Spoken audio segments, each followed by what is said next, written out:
Hello guys. Today we are gonna do the second week of BWN action. We're gonna just gotta share some stuff and we'll get going here.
All right.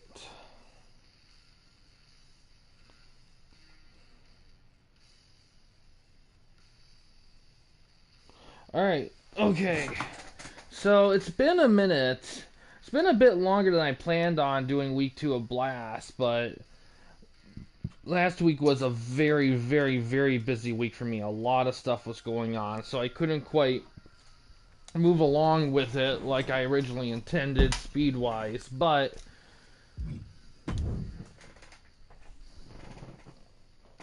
nonetheless,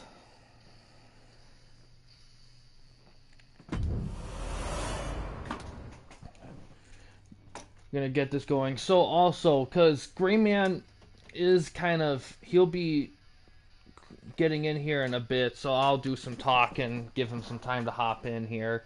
Um, so my updated goals here. So I got some. I made, if all pans through, I actually got a lot of recording projects, more than I thought I would. So my plan right now is, because I'm going to try to shift focus back to, because there's been some TWN talk, and there is a good chance you'll start seeing more of that soon. Um, so my goal right now is to start shifting back to RCW, TW, and stuff, BW stuff, and MWL stuff. The goal for those is for BWN, we're gonna try to get to the month mark before a shift. MWL kind of the same thing with that one too. Get it to the month 2 mark. So gonna try to get those wrapping down here. Still got a bit to go with BWN though. We're only gonna be kickstarting week 2 here. So Malice has won week 1. They won with 15 stars. Blast was second with 14, with one of those stars being for story stuff, and Ultimate was third with 12.5 stars. So we're gonna see how this week goes. And here's the thing, and I don't think I shared this. I did update difficult the AI stuff. I found a video from a guy who seems like he kind of cracked the code with it. So we're gonna see how that looks for this week here as well.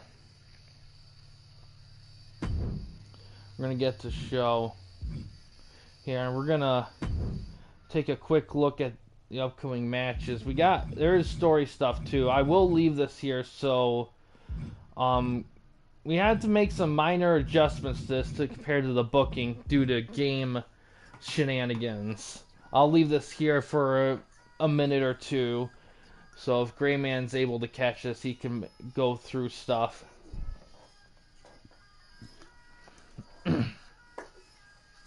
And share his 2 cents.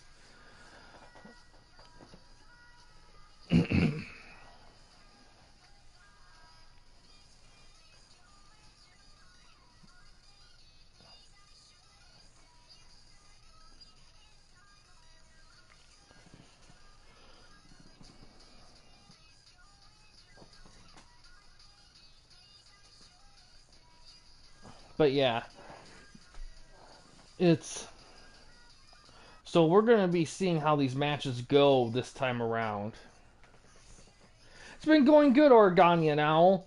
We've been doing a thing here, kind of an offshoot of TWN called BWN. This is more brand focused. Because TWN, a lot of the guys are on break right now with it, so me and a couple other booking enthusiasts decided to do a little bit of a brand style fantasy booking type of thing, and this is one of the brands here. This is Grayman's brand, this second show of it. Just we're about to start it. I'm just giving it a couple minutes because Grayman's gonna be here soon, and I want to give him a chance to make any adjustments he may want to do after seeing how everything's lined up here.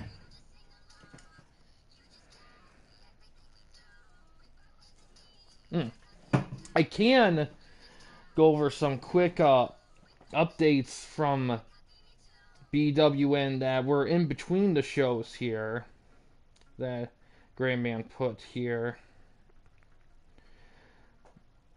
He calls it the weekly blast load. That Rhea Ripley tweeted at "You only live once, Liv Morgan, to stop liking all her man's photos." A spooky doll was found on the road truck, apparently. Also, RVD and Liv Morgan had mugshots taken for Week. RVD says, "That's just like your opinion, man." Liv said she learned all about prison and hard time from her daddy and isn't afraid. Good lord. Sasha Banks says there are 3 things that are real in this business: the money, the miles, and that she is the best entertainer. Another thing there. Another one. Bret Hart's jam has been stolen. He went on a tirade. Then Eddie Guerrero was seen walking around looking like his hunger was satisfied, and a few breadcrumbs on his shirt. Interesting there. And then finally, Judgment Day had hired Roadside Randy to transport the Clubhouse on tour. He must have took a break from Wrestling Empire. All right, and then we got some more stuff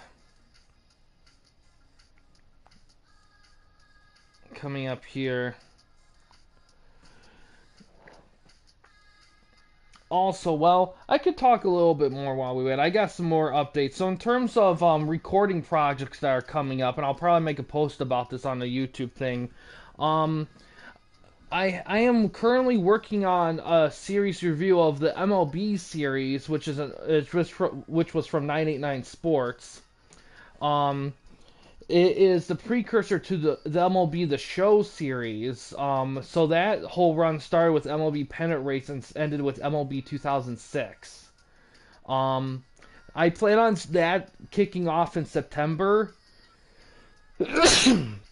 Excuse me. And finishing off in the middle of October. About 2 episodes a week I plan on there being for that. So my NBA Live series, I was going to do that first, but then when I was testing the copies, 06 was the only one that was a dud. So I actually managed to find a new copy today, cheap, and I'm going to test that out after the stream, and if it works, then the next one I'll work on after the MLB stuff will be NBA Live, which will be from the PS1 games to the PS3 games. The Genesis counterparts, which were the playoff series and Showdown, that those have been covered in the sports game review series, so they are there. Um, and then what else? Oh, I actually found the final copy I needed for the Knockout series, the Knockout King series that EA did, the precursor to the Fight Night series for boxing. Those will be. I still gotta test those copies. I don't know. For all I know, some of them could be duds or whatnot. We'll have to see. But if they all working good, then I'll probably do that after the live series too. So we got quite a few of series coming up here. Um, Also, I'm probably gonna try to do a football game this fall because it's been a long time since I've done a football franchise mode, and I think that's sorely neat do. Trying to think, but I think that's kind of about it right now. I might have another vlog series or something, but I'm still kind of, but I'll wait to talk about that a different time. But yeah, outside of that, don't have much of anything else here.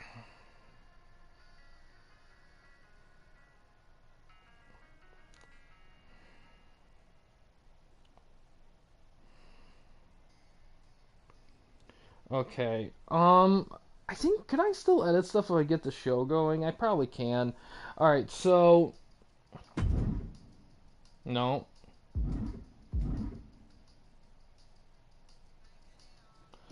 All right. Let me test volume 2. No. All right. Good. That's volume set. All right. So let's. What do we have? Any news updates?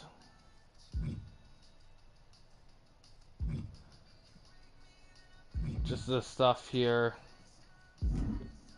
Alright, let's... Alright. I know Greyman will be here, but I'm gonna get things going here.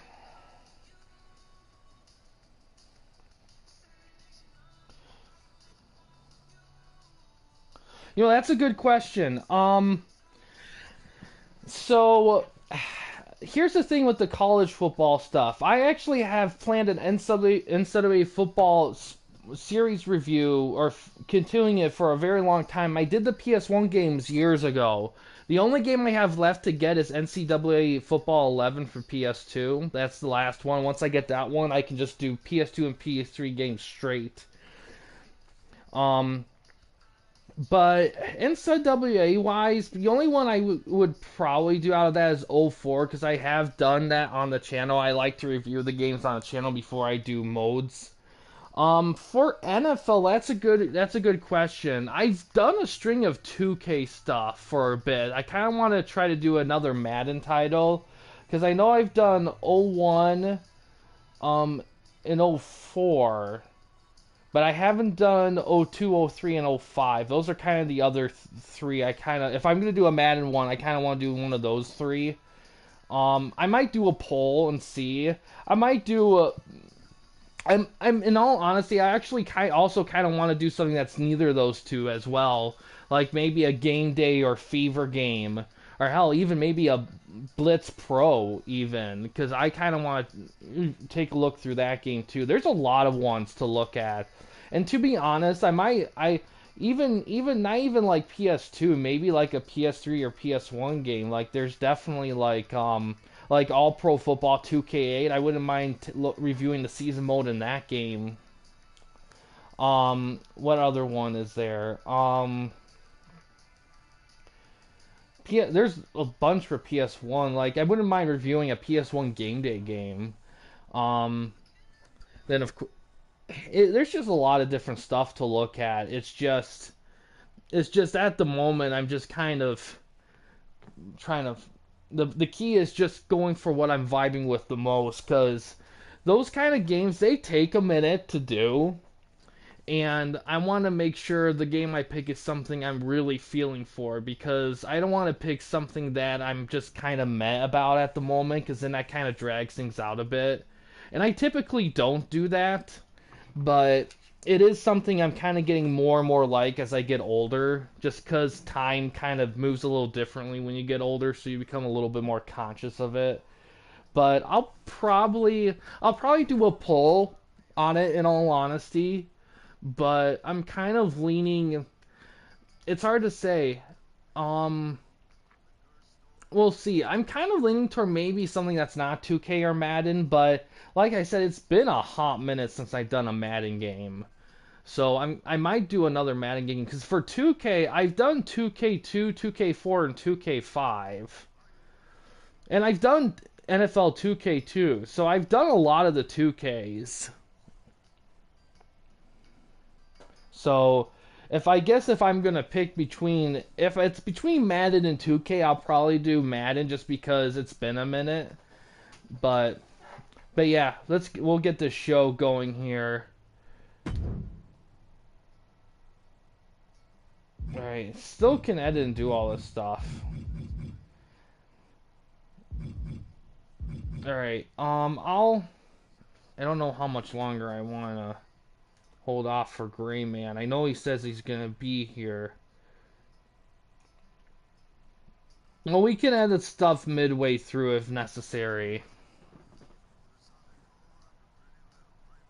But I doubt he'll need a lot of editing. We did a lot of touch-ups before the stream earlier today. We went through stuff when I was setting everything up.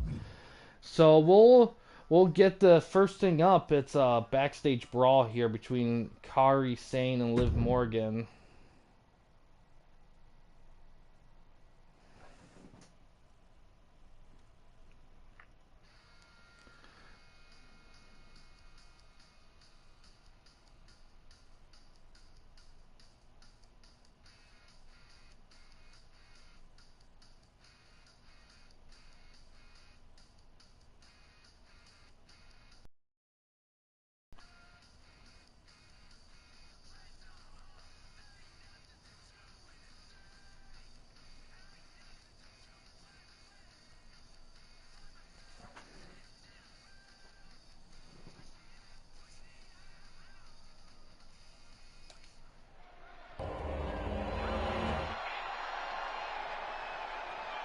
Oh.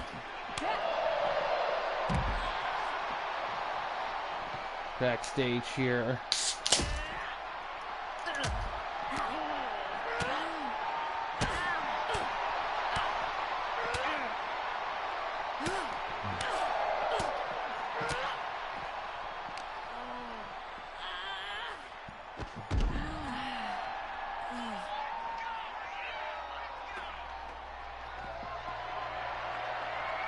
Ooh.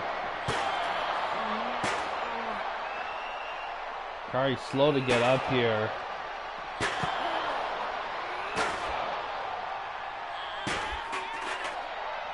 Ooh. Is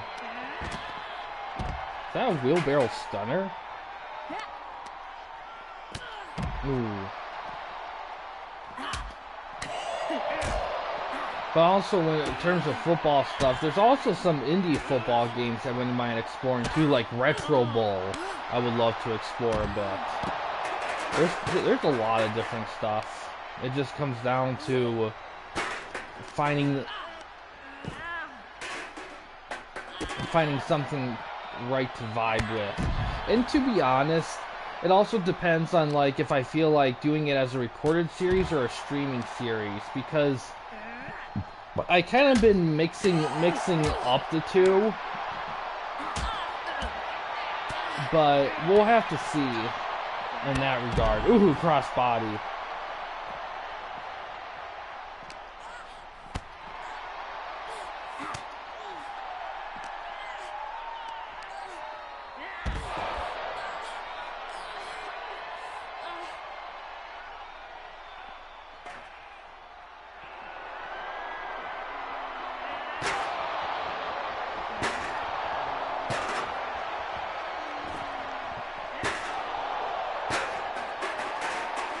Ooh.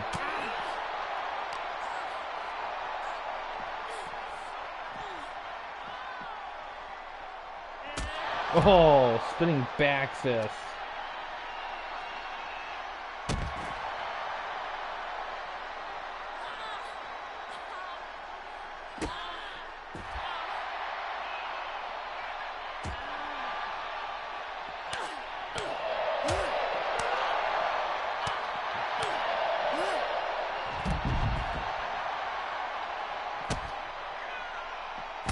Oh, hits a spear.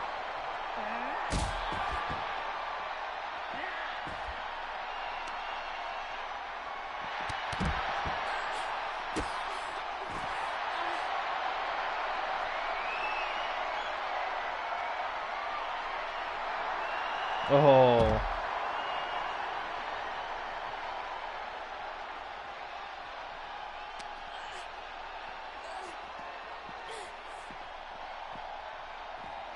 Oh, are they going for that elevator there?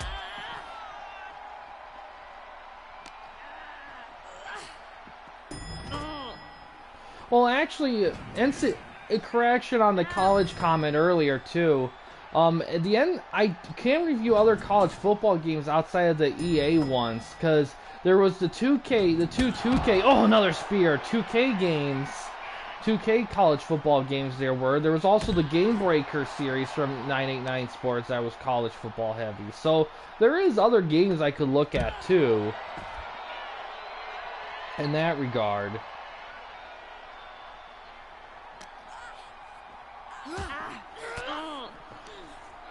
I will say though, if I when I do a college football game, whatever team I pick to do it, I'll probably put their real names in the roster just for making things a little easier to follow them.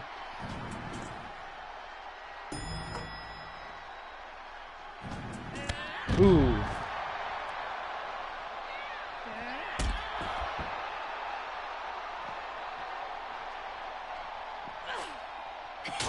Ooh.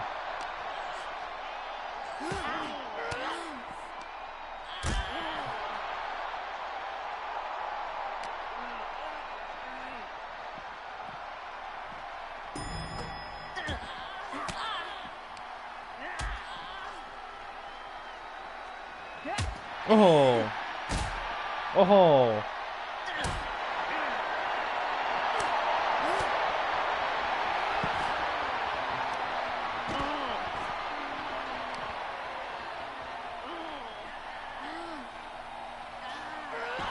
Ooh.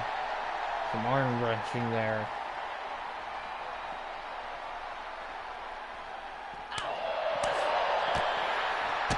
Oh.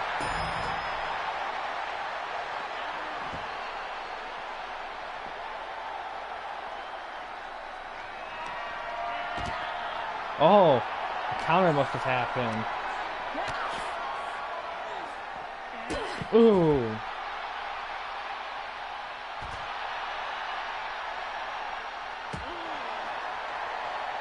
Yeah, too bad you don't have. Ooh.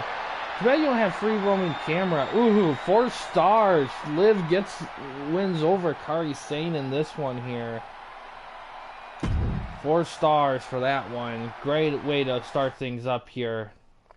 Next, we got a 20-minute Iron Man match between Seth Rollins and Shawn Michaels.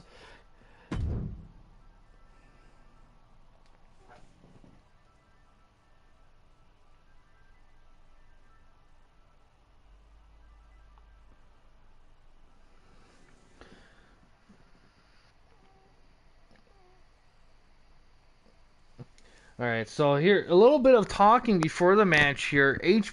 HBK said, Seth, in my days as the Heartbreak Kid, I could be accused of being a little zesty, but you, my friend, are the whole fruitcake. Seth Rollins says, Sean, my boy, we have so much in common. We both posed in nothing but a world title. The difference between me and you is mine was beside my beautiful double champ wife, and yours was in a magazine for men. And then HBK sold that comment like he took the finger poke of doom. Oh, man.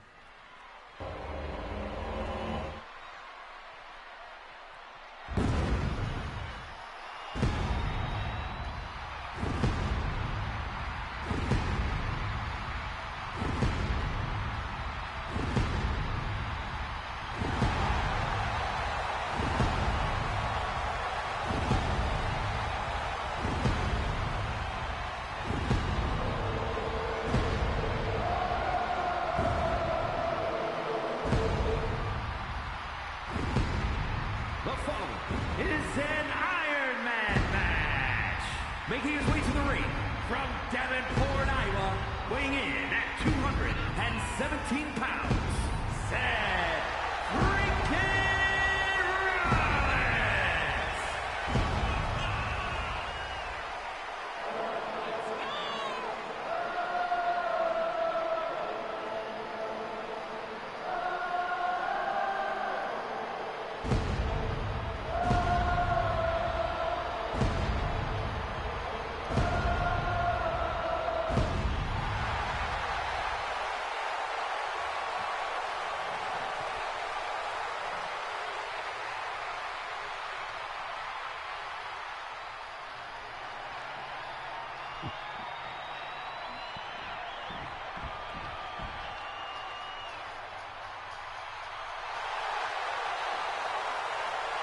his opponent, from San Antonio, Texas, weighing in at 227 pounds, the Heartbreak Kid, Shawn Michaels!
Alright, 20-minute Iron Man match here.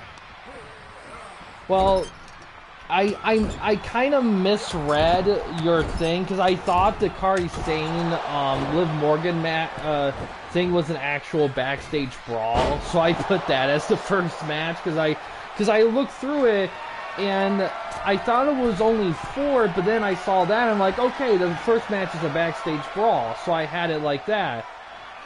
And then, well, you got 4 stars out of it. I will say, I don't know if you caught the beginning, I did a lot of talking earlier in the stream, but, I did adjust the difficulties in the AI stuff. I found a video about a guy putting together, like, good AI settings, so I messed around with it for the week, and we're gonna see how it goes.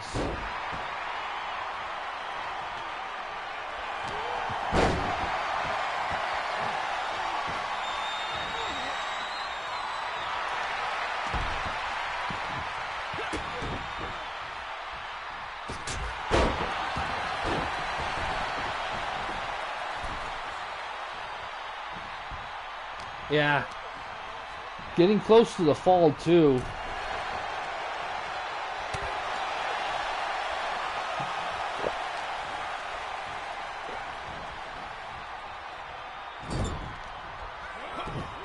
Ooh.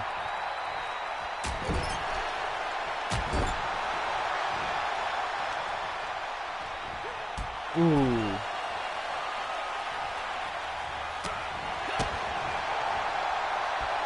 Oh, it's on a side DDT with a cover.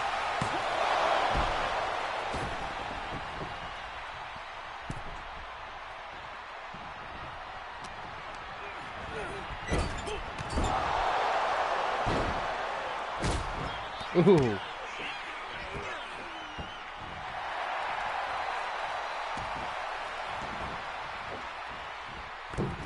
Oh, a moonsault.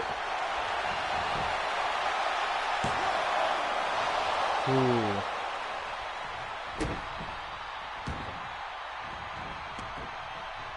Yeah, I think that variation, I think, is called the Acai DDT. It's one of Ultimo Dragon's moves. I think. I could be wrong, but that was my guesstimation. Both guys have some stop moves lined up here. Oh, he countered the super kick. Oh.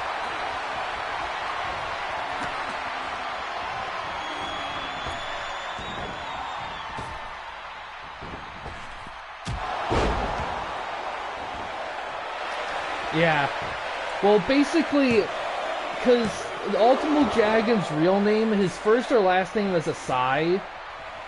For some reason, all his moves are called Acai with it instead of Dragon. It's just something that just kind of happened like that. Ooh, counter to Sweet Chin music. I'm sure there's information on it online. But yeah, because Acai DDT... Amazingly enough, the Dragon Sleeper isn't called the Asai Sleeper, ironically enough, because you got the Asai Moonsault. That's another one there. You know what? Let me look that up, actually. I mean, I have a freaking phone on me. I could certainly do some digging.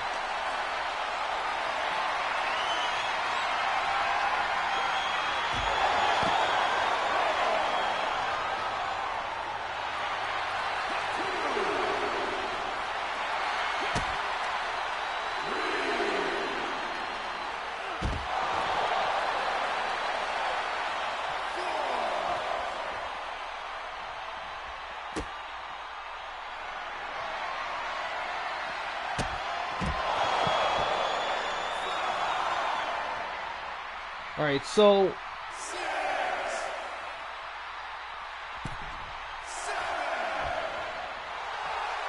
So, Ultimate Dragon's real name is Yoshiharu Asai. So, the moves that he invented are called the Asai stuff, and not Ultimate Dragon stuff, which is really interesting, because typically, when a wrestler invents a move, it's named after, you know, their wrestling name persona, not their real name. It's kind of a weird thing there. Sad. We're at the 15-minute mark, no pinfalls yet.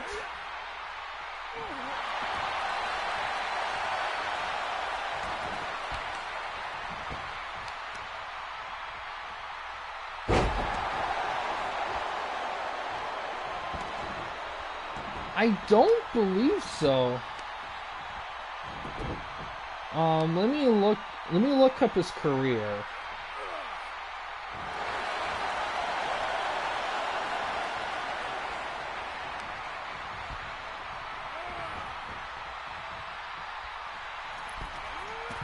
Interesting enough, actually. Let's see. Let's see here. I'm gonna scan through his bio. Oh, going to that crossface. It could be enough. Oh, he gets out of it. He's called the forefather of the Dragon System style of wrestling, and he is the creator and developer of well-known promotions.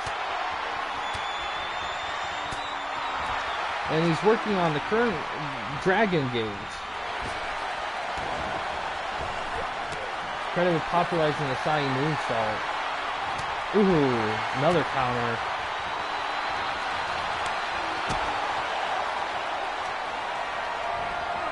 Holds the record for most concurrent championships. He won the J Crown. Oh, going for a cover. Oh, Seth gets the first pinfall. He has a 1-0 lead right now. Oh, what's he gonna do? Oh, crossbody off the top post. In October of '96, he won the J Crown, a unification of 8 lower weight division titles from various international promotions.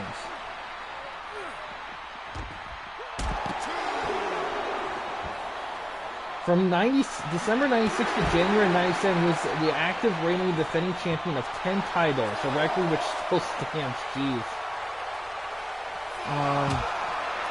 Yeah, he was the first belt collector. Just doing a quick scan, just trying to find some information. Alright, here's something about moves. He would utilize moves that would later become synonymous with him that, out of respect for him, they would be renamed after. Moves such as the Dragon Bomb, Dragon Suplex, Dragon Steiner, crossface. I don't know if Sean ever used a crossface. Dragon Steiner, Dragon Screw, and Dragon Sleeper. While it has since been discovered that he was not the innovator of the move, he was the first to use the standing Shirinui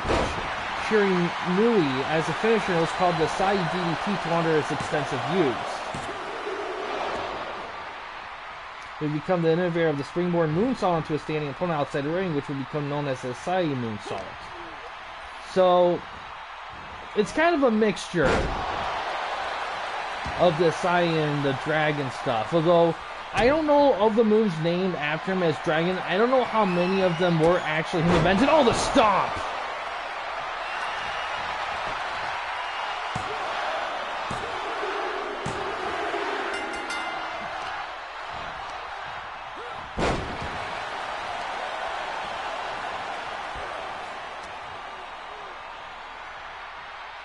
He's up 2-0.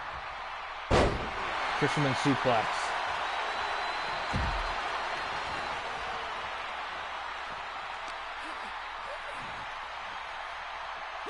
And there's a lot more about him, of course. The Dragon Bomb is the running sit-out power bomb. The Dragon Steiner is a ring Steiner with some extra fancy stuff.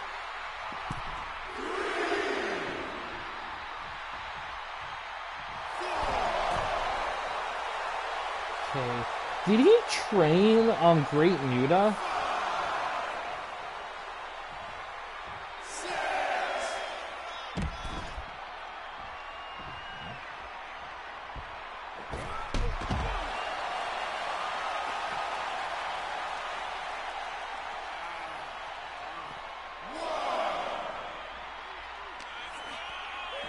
Okay, I wasn't sure because Great Muta uses the Dragon Screw a lot, and I wasn't sure if that was.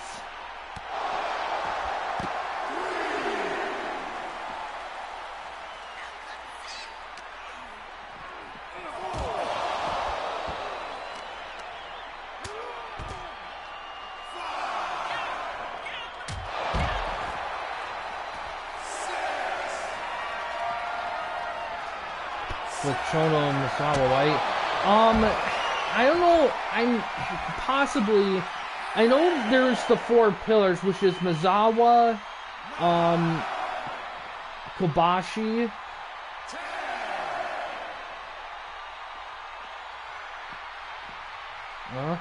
I guess no countouts here. I guess count it to 10. And now, well, you're guaranteed 5 stars out of this match, no matter the result.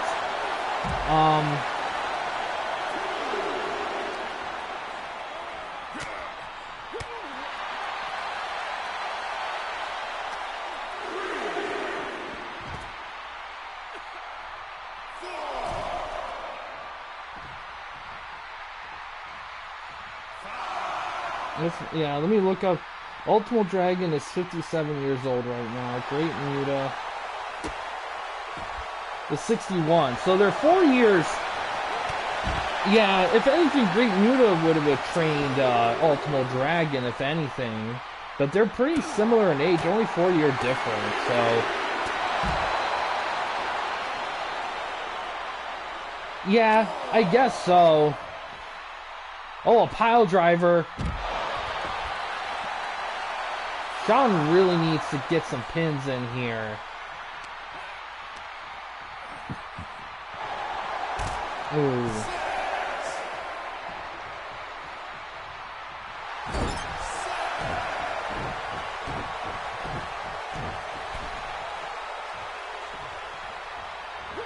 Oh! Kicked him and got a pedigree. Oh man, Sean's in trouble.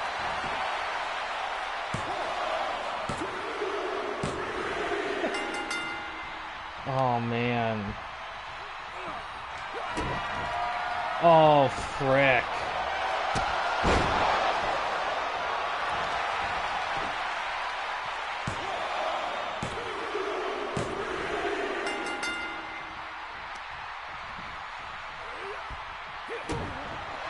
Oh my god.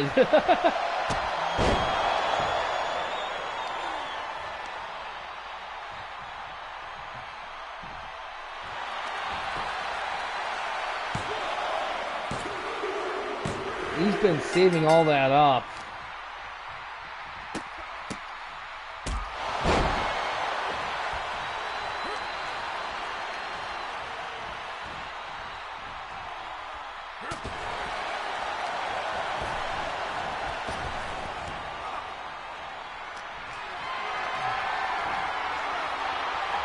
Oh, drops him on the ropes.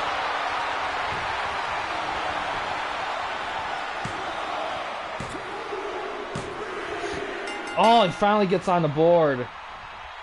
So the 3 Musketeers of Wrestling were KJ Muto, Masahiro Chono, and Shinya Hashimoto. Those were the 3.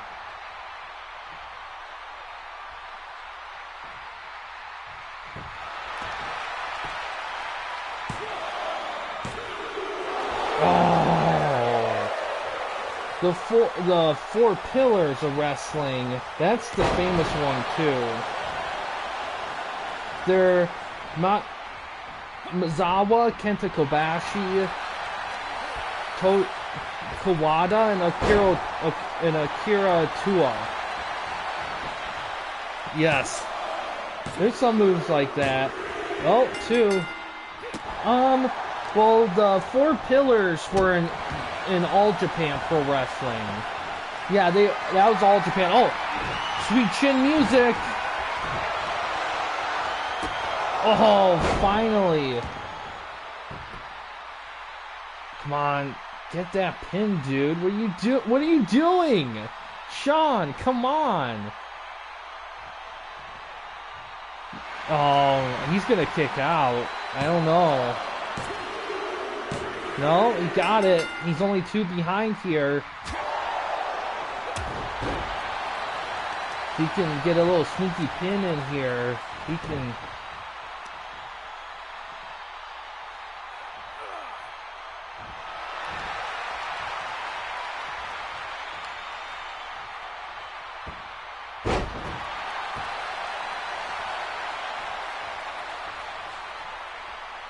Yeah, Three Musketeers was New Japan. So both promotions had their own little thing going on with that.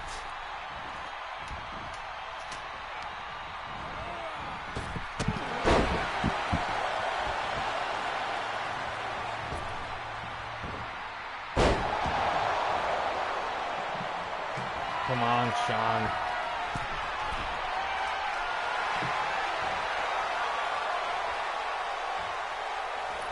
Yeah, exactly.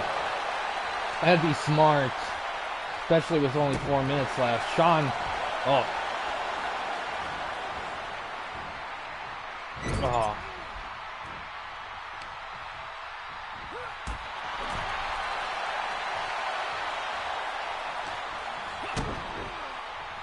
Going for a neck breaker.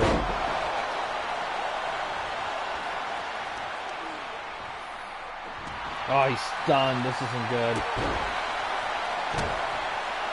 Oh, he's got a move lined up here.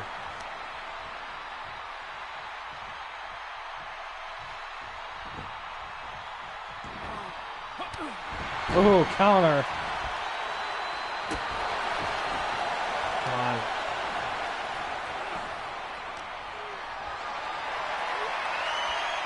Oh, counter.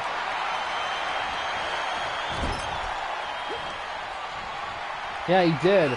Oh, he's gonna go for a buckle bomb. Oh.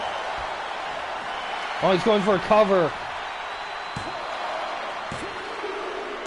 Oh. And he's got two finishers lined up. 6-star. I will say this, and it is very easy to get stars in Iron Man matches. Really, the biggest way to get stars fast is just countering signatures and finishers. That's the biggest way to do it by far. Ooh, crossbody. Sean has to be careful here.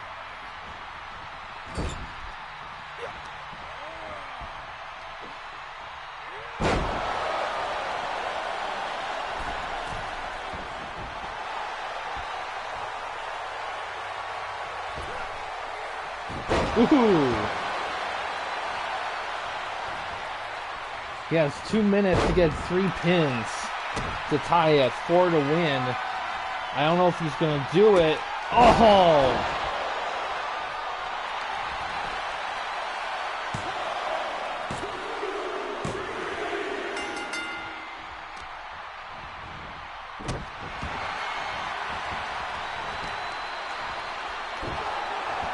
Yeah, exactly.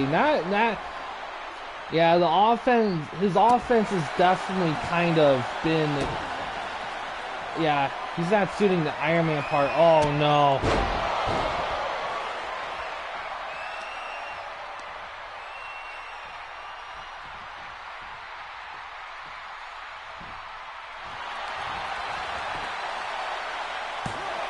Yeah. Yeah, I think Sean just struggling to get his big moves to Sass. That just, finding those cracks and keeping things tight knit. Oh, cross body. Like something like that, he should have gone for a cover for.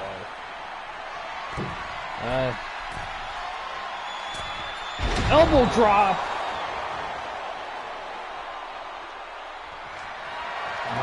Trying to get some.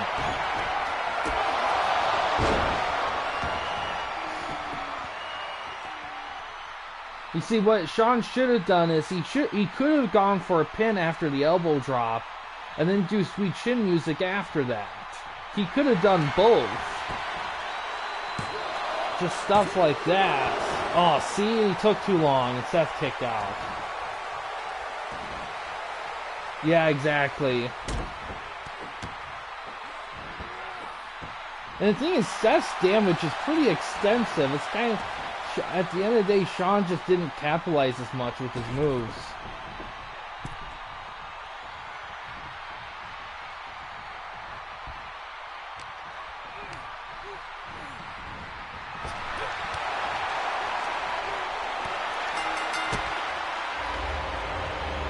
Yeah, and Seth gets the win. Here is your winner, Seth freaking Rollins.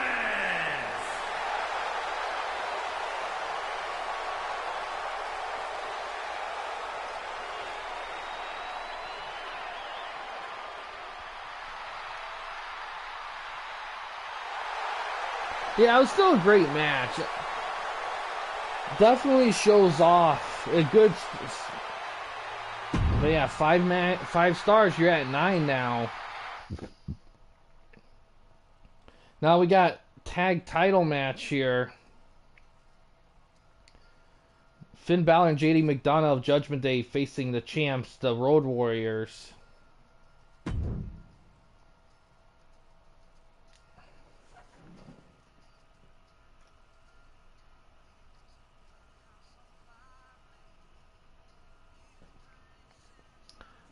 We are getting some news that there has been a bit of a skirmish before the match backstage, but the teams were separated before we get to the match here.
Well, we'll see how this one goes. Road Warriors made it clear early on they're going to be a pretty dominant team. Judgment Day McDonough.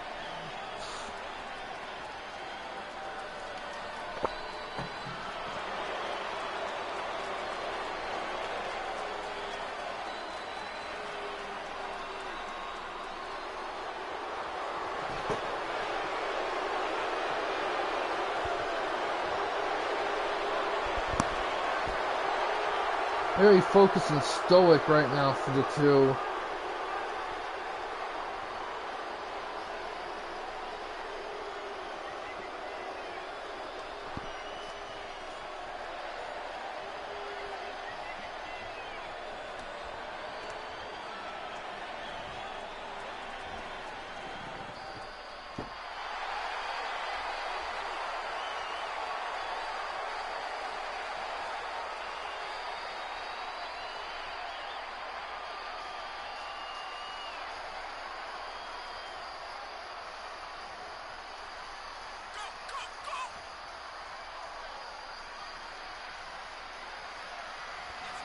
Yeah, definitely a big rushman with the Road Warriors here. I don't know what tag team's gonna be able to compete with these guys, but it's gonna be a long road, literally a long road for anyone that's gonna try to take these belts off them.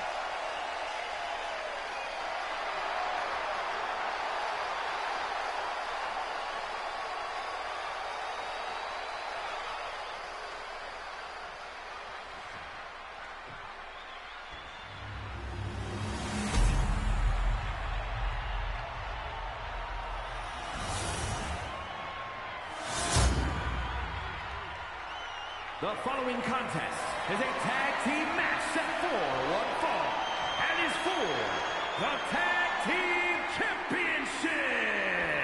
Introducing the challengers at a combined weight of 370 pounds, Finn Balor and JD McDonough, the Judgment Day. And their opponents at a combined weight of 560 pounds, the Tag Team Champions, the Road Warriors.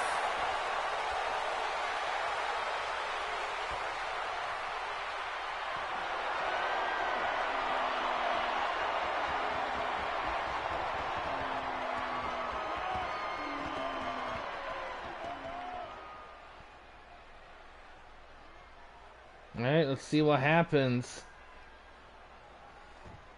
Finn Balor and Hawk are kicking things off.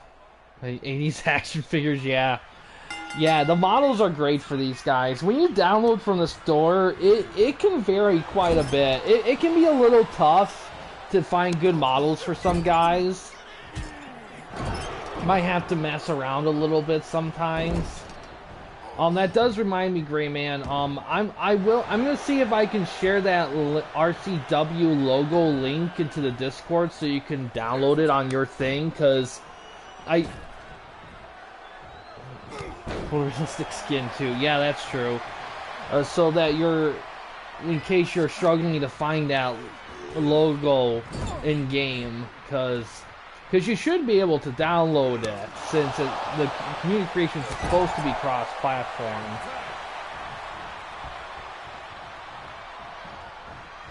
Jeez. JD McDonald's gonna get his... he's gonna get so beaten up here. I get you there. Yeah, I wasn't sure. That's fine. There's no rush. I still gotta convert a bunch of guys and stuff.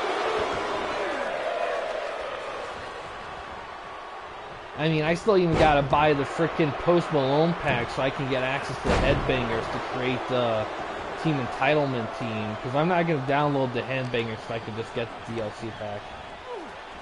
Respects the hierarchy of the Judgment Day. Yeah, we'll see. Yeah.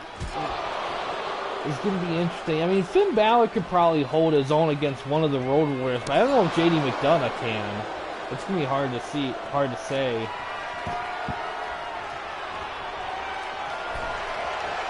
Oh, shotgun drop kick.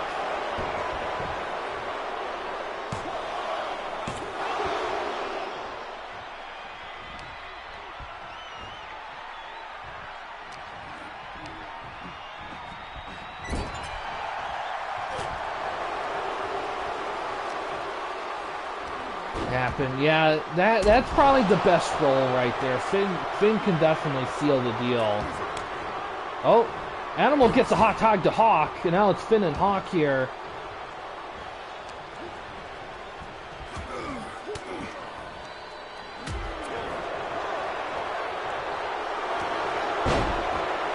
Oh, a crossface.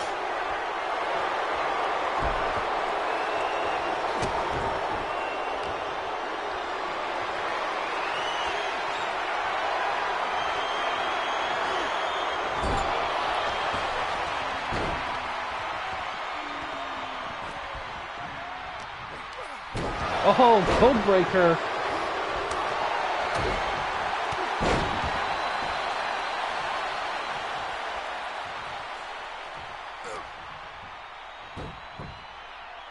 Oh, really wrecking the face here.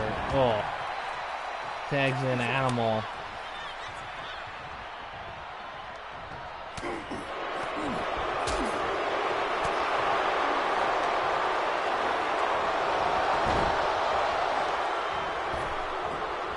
Ooh. Oh. Cheap punch there from Finn.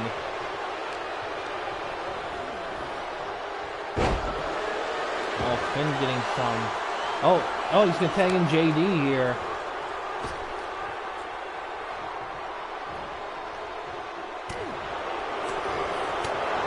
JD laying some punches.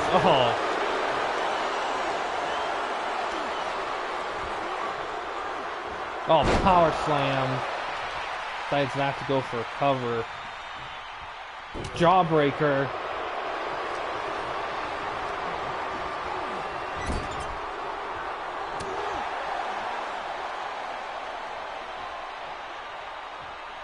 Just tags in Finn. Ooh.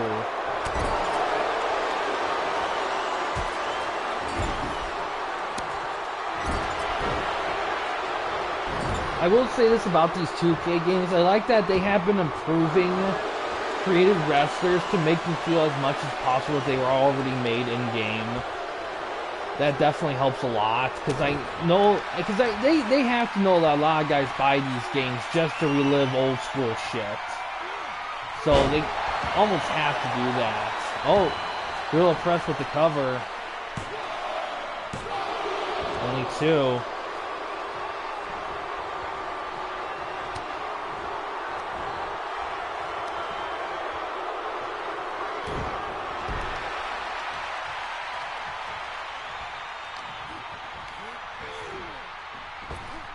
Yeah, this game is... Oh!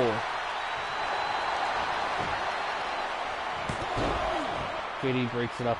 Yeah, this is definitely better for creating guys, that's for sure.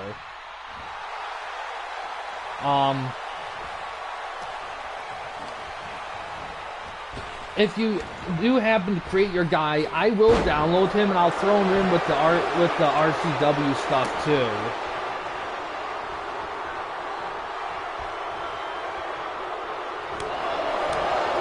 LJC did that in the 2K23 thing.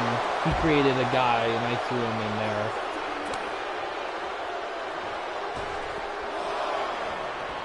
Oh! Oh wow, the champs are in trouble here.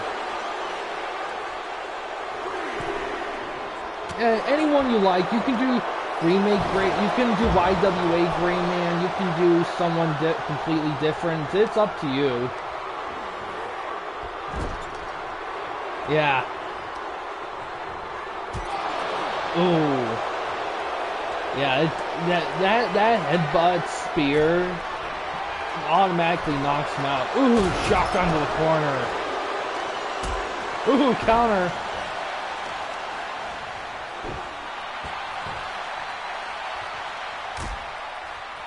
Oh, what's he gonna do here? All right on the apron.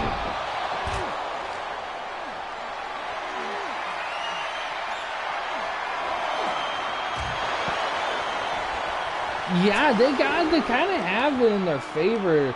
I mean, they haven't, neither side really has put any finishing moves yet. Maybe a signature there and there,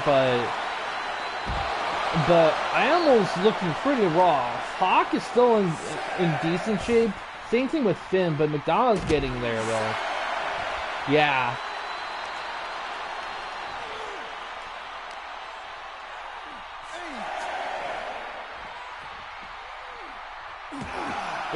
Ooh, could it end in a count out? Oh my god. Wow.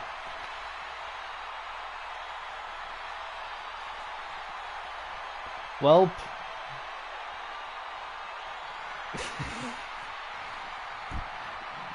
There is options to go beyond 10, which is something I think we'll do next.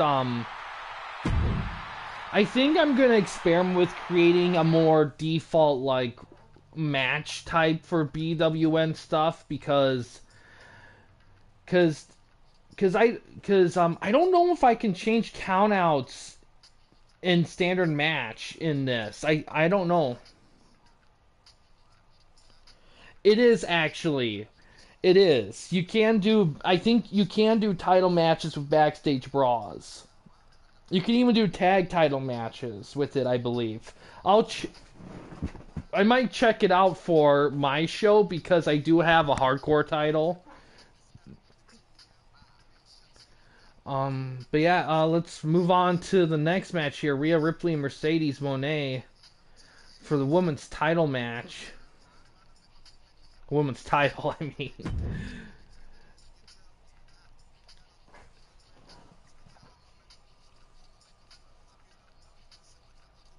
Yeah.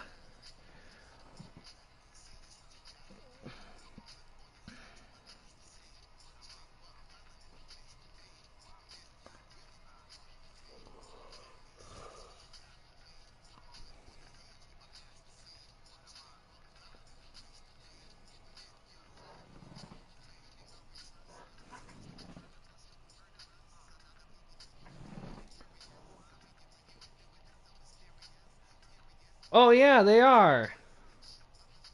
I never noticed that before. Holy shit. Huh. I wonder why that is.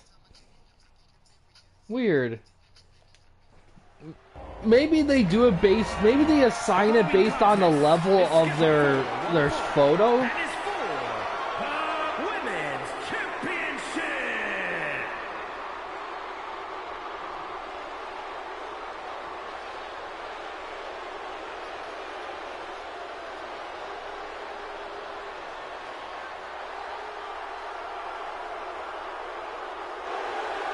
Yeah.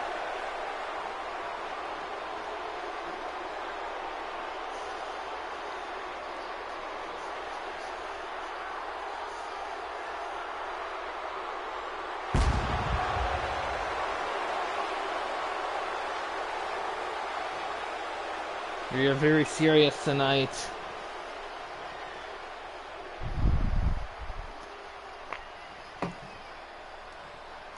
Mercedes Moné's been talking shit, otherwise known as Sasha Banks.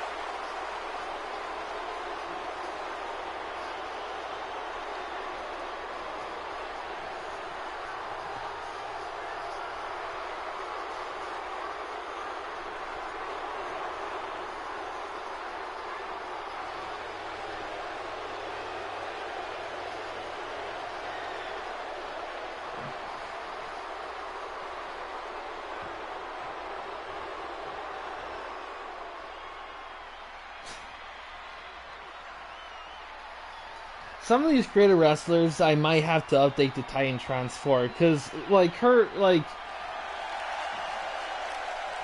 and this is something I'll never get with older wrestling games, is that why freaking bother giving us a Titantron choice if we can't do anything custom or default? Because in those SmackDown Here Comes the Pain in that era, when you create your guy's entrance, the only videos you got are all other wrestlers and a general thing. And of course you always pick general because why the fuck do you pick a Stone Cold Steve Austin Titantron when you're creating some guy that isn't Stone Cold Steve Austin?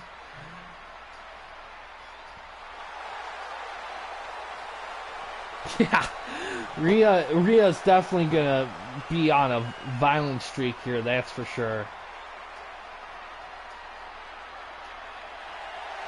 Yeah, I know. It's like, and here's the thing, like, I get it with older games because you didn't have much choices, but with these newer games, why would you put that there? Why not just put general? Because it's like, style. But here's the thing too, you can even like download images and create videos for guys. I mean, you can't transfer them with downloads, you have to do them in game, but I don't know. It's just one of those things where where it just always, I always find it weird that people were okay with just being like, oh, we're gonna create Sasha Banks and let's just give her Trish Stratus's Titantron just cause. Just stuff like that. I'm just like, I mean, if you want to do it, that's your thing, but if you're gonna share that shit, maybe make it more general. I did not know that fishnets only have one size.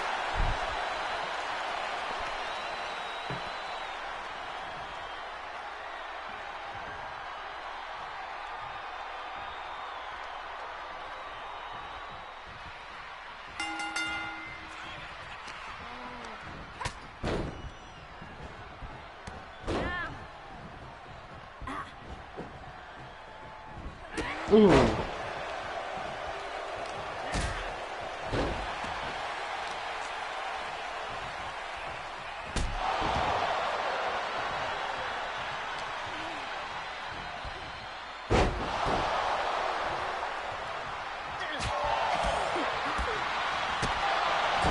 That makes sense.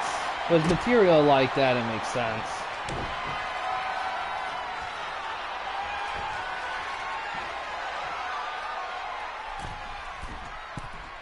So far for stars, you got, I think the tag match was 2.5, so I believe you have like 11.5 stars so far. Ooh, dodges that.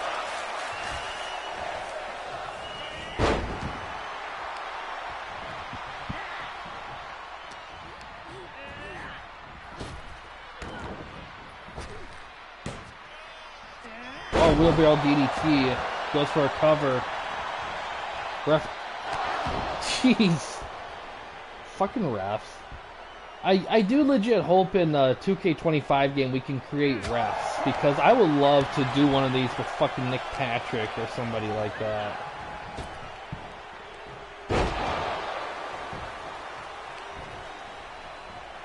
Like, create refs with inconsistent counts, like fast and slow counts randomly.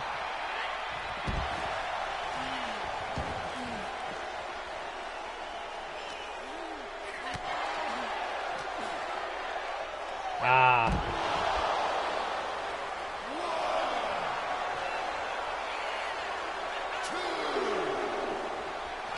Okay.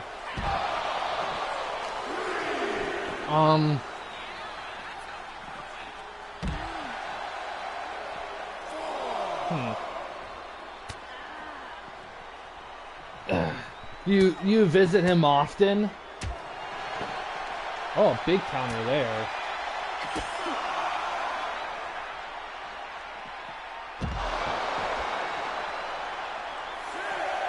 Oh yeah, I had some big controller problems for a while. My one I have now has its kinks, but it works fine for the most part. Ah, I get ya.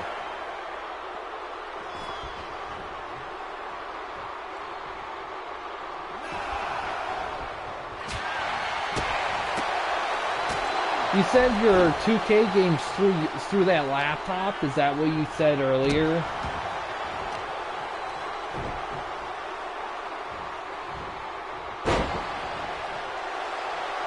Ah, yeah, I kind of have to make. Yeah, I get you. Trying to make. Yeah, because the PS5 controller or whatever PlayStation controllers use, like, it certainly has its quirks that you can only use on console.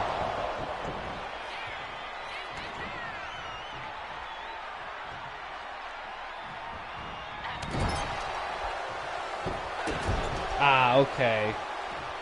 Yeah, that you should be able to use that pretty easily. If you're able to get it charged up. I mean, I'm trying to think if you can. I wonder if you can charge it up like with a wall outlet from just a normal charging port. Yeah, I still have yet to get like ooh.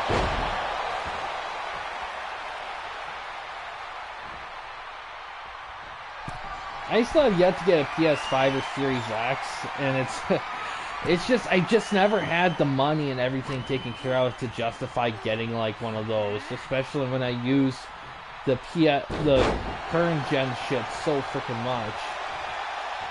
And to be honest, the systems don't really have any games that drive me to get them. Oh, Riptide! Going for a cover. Is it enough? It is! Sasha takes the loss, loses the title to Rhea Ripley. Here is your winner, and new Women's Champion, Rhea Ripley! Yeah, one day I hope to try that out.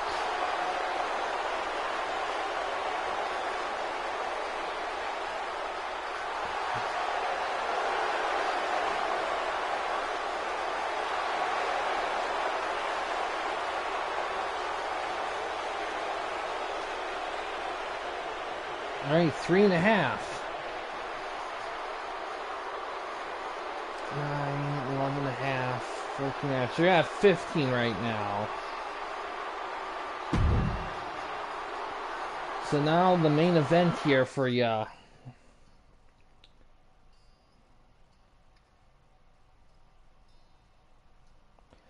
Yeah, like, yeah, PS5 Series X, yeah, it's sad because it seems like they're finally starting to make stuff just for those systems for the most part, and it's kind of late for it because really they needed to do a lot of that stuff in the first couple years, but PS4 and Xbox One was still being used. I mean, Series X and PS5, they just didn't really make anything that was just on those systems. They really didn't, except for like a few titles. But all right, main event: Bret Hart guest refereeing this match for the Elite Championship in a hardcore match here. Yeah.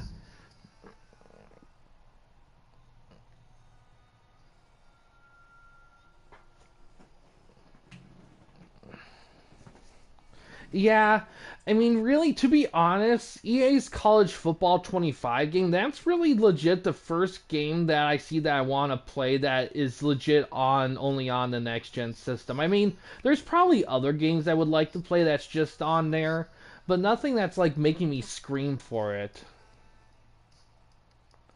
Yeah.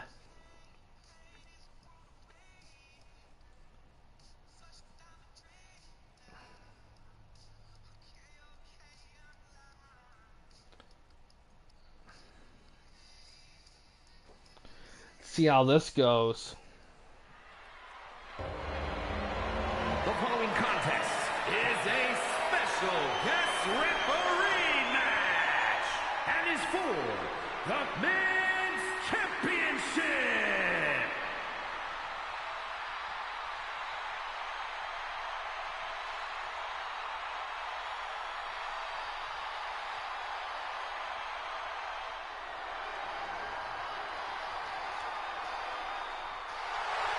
Please welcome the special guest referee for this match, Bret the Hitman Hart.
Also, I don't have Eli's week 2 booking yet for his Ultimate show, so I don't know when that will come out.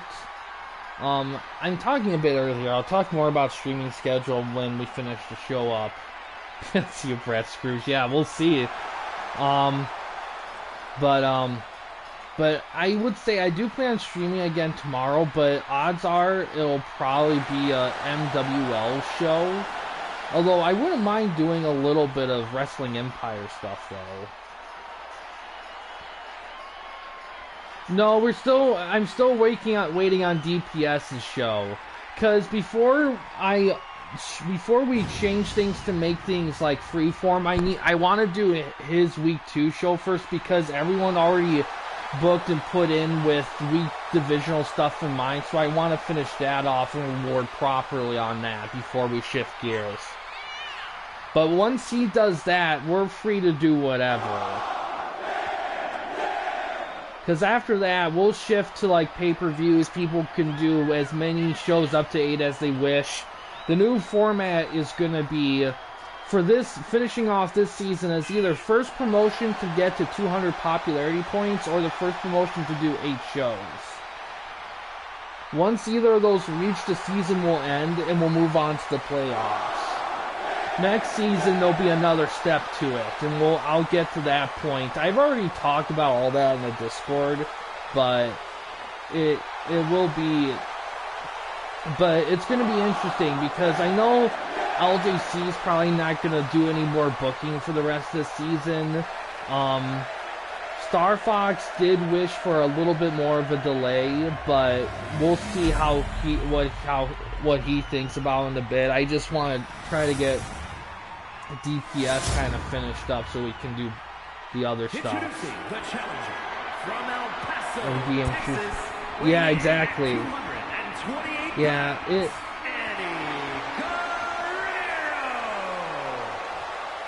It's gonna, but yeah, because I really want to try to get TWN going again, but I don't know if LJC is gonna continue after week 7, after season 7. He may retire from the stuff. Yeah, exactly, because it's kind of a shame because we can definitely do storyline stuff in Fire Pro. It's just so much of it has to be text driven. And it's kind of nice to be able to put a little bit of it on screen in 2K as opposed to Fire Pro.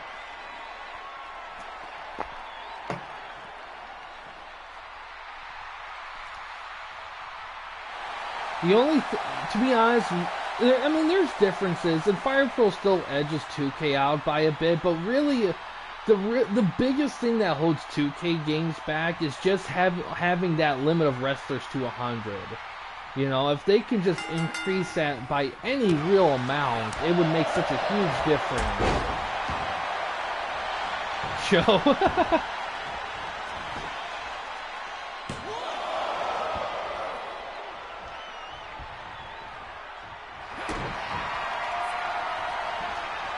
Ooh. Oh, a gory variation, a gory special.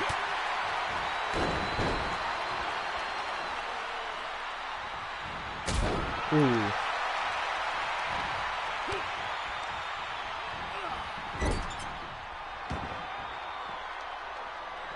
It is a hardcore match, so anything goes here.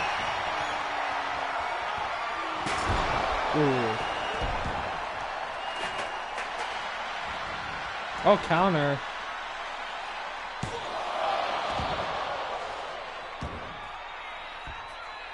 Ooh. Oh.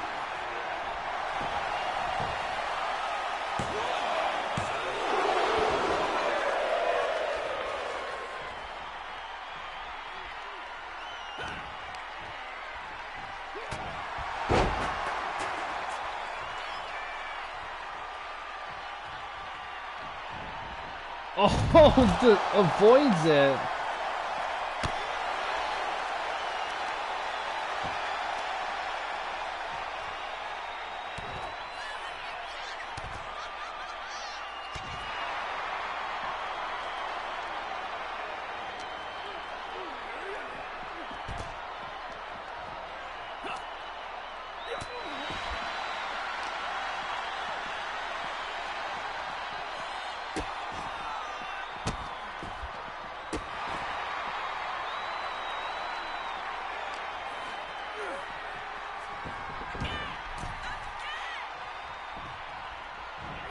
Ooh, counter.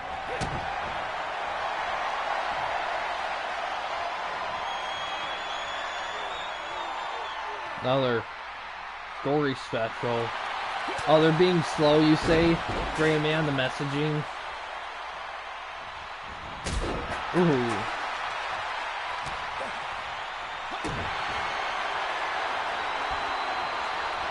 Man, back to that big stretch. Really trying to work over the body here.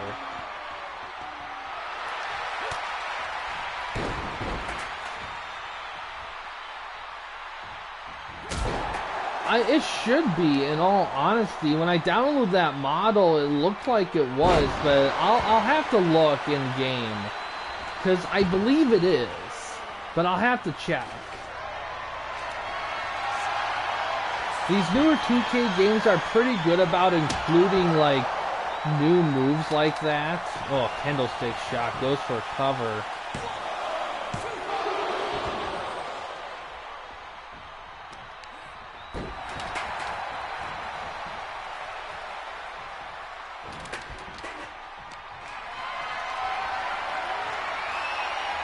Oh, counter.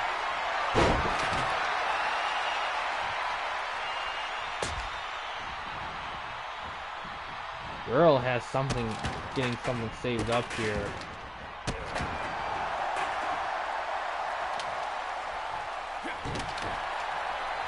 Yeah. You totally could in this game, actually. You really could. DDT. RVD's in trouble here.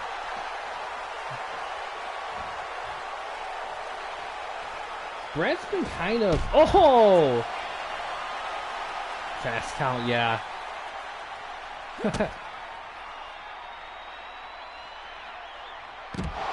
Yeah. Yeah, I don't know how non-descriptive the AI guess ref is in this game in terms of like if it does do crazy shit just from the AI standard. We'll have to see. Oh fuck. I didn't realize it doesn't do the stars meter. Ugh. We'll have to see after the match what it shows.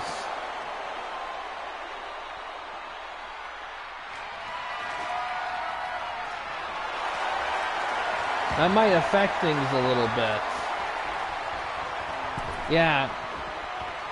Ooh.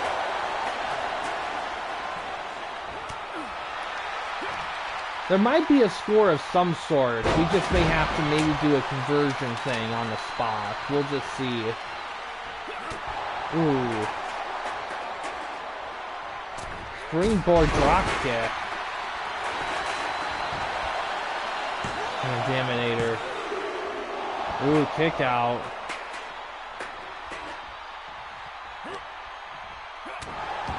Brett has stuff saved. I'm waiting for him to screw somebody over. It's no DQ match, so...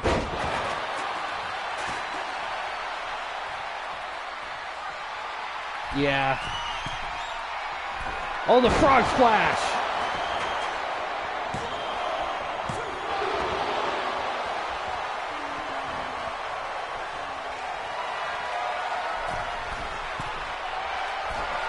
Oh, he avoids the second!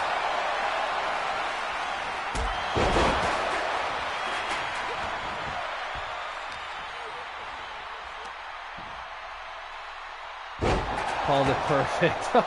Oh, I didn't catch that. Perfect pin count.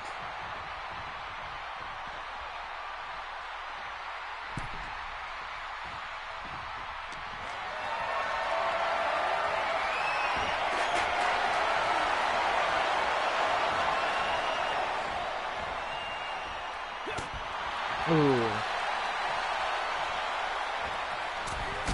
Ooh. I don't know what move he's gonna do from the top rope here. Oh, just a splash.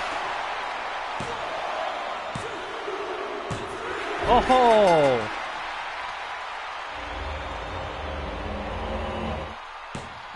Here is your winner, and new Miss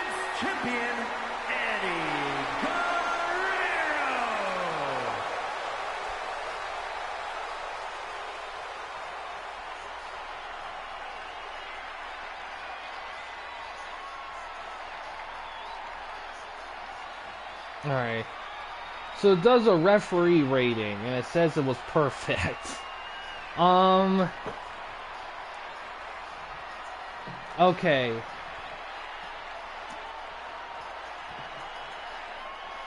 Well, it gives a rating, just not stars. You know what? I think...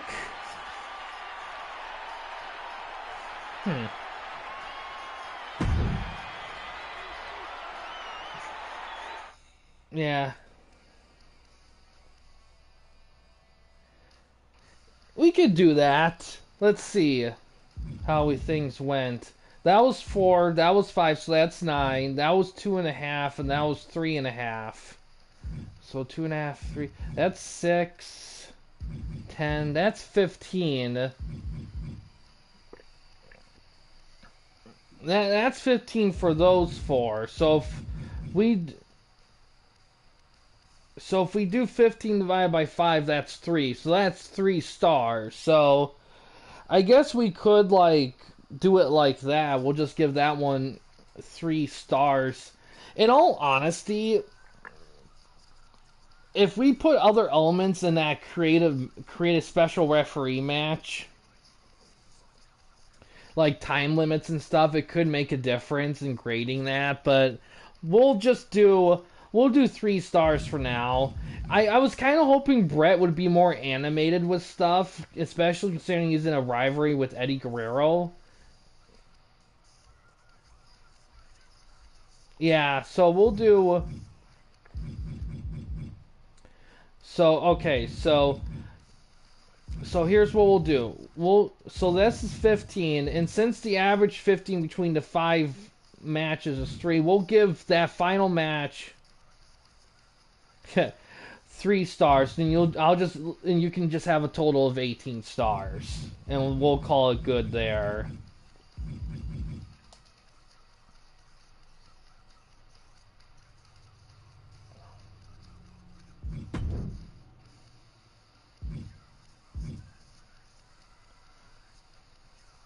Ooh, look at that. Sean was hurt in that match. Oh, so did Seth. Both these guys are kind of tweaked some injuries here.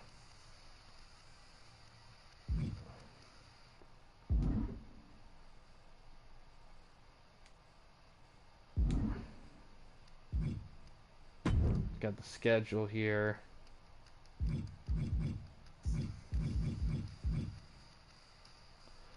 I don't think... no, not in the news. Just those two.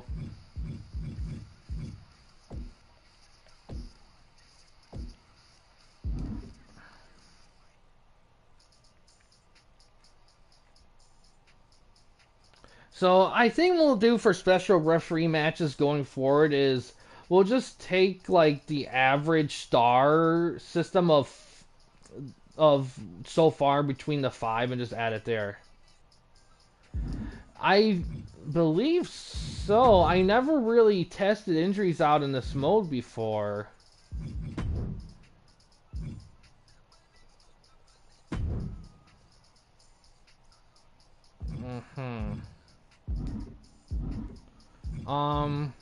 Let me look. I can look. Ambulance match. That'd be perfect, actually. Let me... I want to see what's here. Alright, so here's the thing about this universe mode, and I don't know if this was the case in 2K22 and 2K23, but in 2K19 at least, when you do universe mode, the allies enemies thing, tag team there might be stuff and manager maybe, but allies enemies is definitely blank when you play universe mode, and there is stuff in regular mode, but that's not the case in this game. So I might have to go through guys some point and clear stuff up to make room for the other guys.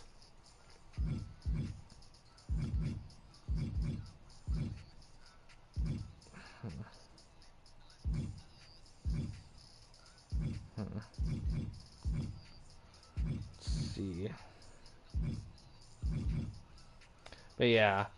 Um, I don't know how the injury thing is handled. No, it's not there. Let me go back to that roster thing. She's badass. Yeah, it's been a minute. I think she was cut from WWE. I'm not sure.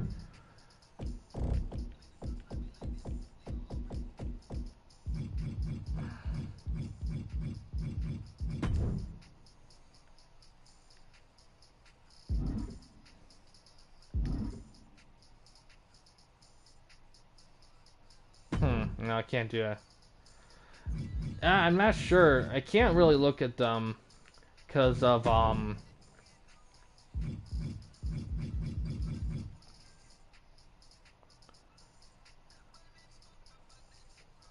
just because of she might have been. I lost track of her. Okay, I can't seem to check on injury stuff. I can't seem to figure that out. So that's just something we'll have to revisit later on. Streaming schedule wise, tomorrow there might be a stream or two tomorrow. I want to try to do MWL stuff and kind of keep notching that towards the to concluding that month. But I may do Wrestling Empire. I might do one or the other. I might do both. We'll have to see how the day goes. Monday. Damn. Might be a few more months too. Monday there isn't gonna be anything. Tuesday there might be something. I'm not sure. Wednesday there'll definitely be something. Um, I don't know what it's gonna be though. We'll just have to see. Um, oh, and I should add that along with slowly transitioning to just RCW and TWN stuff for wrestling stuff going forward that I mentioned earlier in the stream. Wrestling Empire, I do want to try to do a little bit sometimes too. Yeah, yeah. It's here's the thing about current WWE stuff right now that I'm starting to notice that I don't know how I feel about, and it's like very long-term reigns with very long-term title holders because I mean I love the long-term storytelling within like Gunther and Priest or whatever, but it kind of does get to a point where you're kind of like, okay, that's great for those 3 or 2 to 4 guys, but what about the other 8 to 10 guys in that same level? What do they do when it's so obvious that they're not even going to touch that part, even though they're on that level? Yeah, I saw that. Yeah, they had to make more touch-ups. Yeah, and but that's the thing too. Like, I'm just afraid that I'm just afraid that it's gonna turn into a thing where the mid card and the main event titles are gonna turn into like series of long term stuff of, and I don't mind long term stuff if it feels right, but I don't want every champion to get a long term reign just cause. I don't I think you can have a solid champion without having them hold the belt for a cajillion months. Like I there are times where I'd rather see a belt bounce back between two rivals a few times as opposed to just one guy holding on to it forever and a guy just always coming up short because I just feel like that doesn't make it feel as equivalent.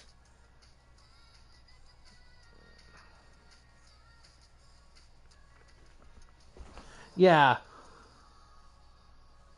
Well, yeah, exactly. Cause here's the thing, like you got a lot of guys in that same level that when like, and this is why I feel like they need. Cause here's the thing, if you're gonna have the tag team titles as the lower card titles that change hands quite a bit, then you're just saying to the mid-lower card, like, hey, if you want gold, you gotta tag up with somebody, otherwise you're kind of shit out of luck. Good luck on speed, you know? And it's just like, I don't know, like guys like Bronson Reed and those kind of guys that are like, they're perfectly fine. Are they gonna be main eventers? I'm not sure about that, but I think their work rate and their quality and stuff. There's a lot of guys like that a mid card title or some belt win of some sort at some point is justifiable.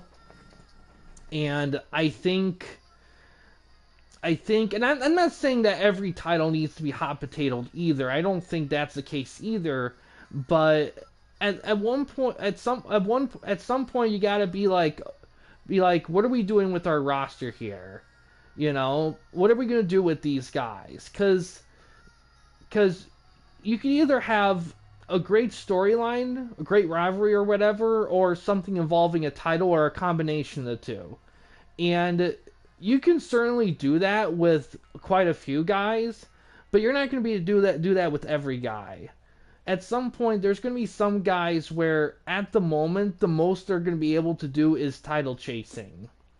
And what title they're gonna chase after when it, and yeah, you can make things in kayfabe about like, oh yeah, they're gonna chase, but everyone and their grandma knows that Braun Breaker isn't gonna drop the belt to frickin' JD McDonough at frickin' Bad Blood, like like the, and the only reason why we know is because WWE, for all the great strides they made, like at the end of the day, the long term reign stuff puts them in a corner because them developing shit makes them a bit more predictable. I will say this about the old periods of time. You may not remember who was tag champion in 2011, but at the very least, at the end of the day, they weren't afraid to have titles switch just like that. And yeah, it didn't always succeed. It failed probably more often than not. And it didn't, I don't think it did a lot of people any good. But at the same time, it's like.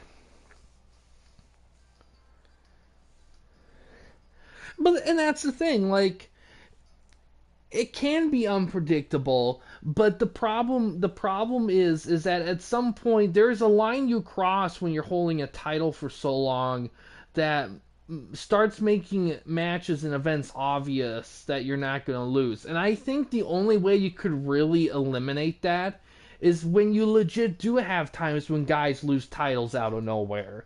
When you have a random episode of Raw where the world champion loses Mankind the Rock style, or you have some random B-rated pay-per-view that out of nowhere throws a 5-star classic where the tag titles change hands.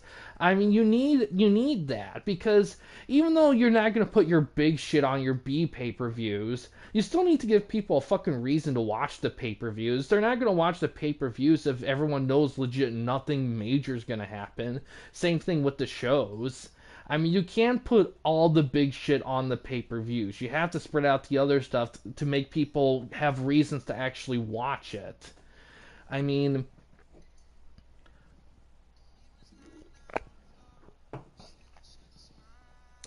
and this is me just nitpicking, really, because in all honesty, Triple H's stuff is so much better than it made WWE so much better than it was before. That those late years from Vince McMahon were probably some of the roughest wrestling ever. um, but yeah, it would be nice to see a little bit more unpredictability. Because the way I see it is that at some point, if you want your mid card guys to stay on the level of mid card, there has to be times where they get shit. I want a Thunderdome pay per view back in my crazy. Oh my god. You know what? There were good moments in the Thunderdome era. I mean, there was. I mean, every era has good moments. Even the new gen, even the PG era had good moments. It's just it's just I think the biggest thing for me is that I like him a lot, and the reason why I like him a lot is because he always comes across as a threat. Like he never seems to be somebody to not take seriously, and he does really well in the ring. His only real weak spot is probably talking. That's probably what holds him back a bit, but I like seeing him get a push because he's been reliable. You know, you could always count on him to be put in shit. And I'm not, and I think a little bit of gold or whatever can go a long ways for him. And that's the thing too with WWE is that like I said, like guys like Bronson Reed and other guys, because guys like Carmelo Hayes or some of those guys, we all know those guys are probably going to be main eventers at some point. But then there's other guys like Bronson Reed and those kind of guys that are just like everyone knows they're not going to be up there. But at the same time, they should have good shit to shoot for too.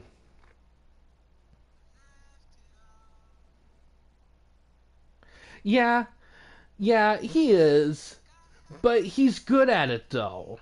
And that's the thing too. That's the thing too. Like anytime I see him perform, he always feels competitive. He may not always win in those kind of matches, but I will say this though. Like losing and all that doesn't really hurt him because the way they book him, he always booked that the only reason why that happened to him is because all the damage he took. As opposed to a guy like Jey Uso, who, you know, is getting to a point where he's starting to feel kind of irrelevant because what has he done outside of the bloodline stuff? You know, I mean, it just feels like to me that they're just perfectly fine with him like earning money and merchandise and they're not giving him anything to do. And that's fine in a short term. There's nothing wrong with letting a wrestler hang around a little bit in the short term, but at some point you got to give them something.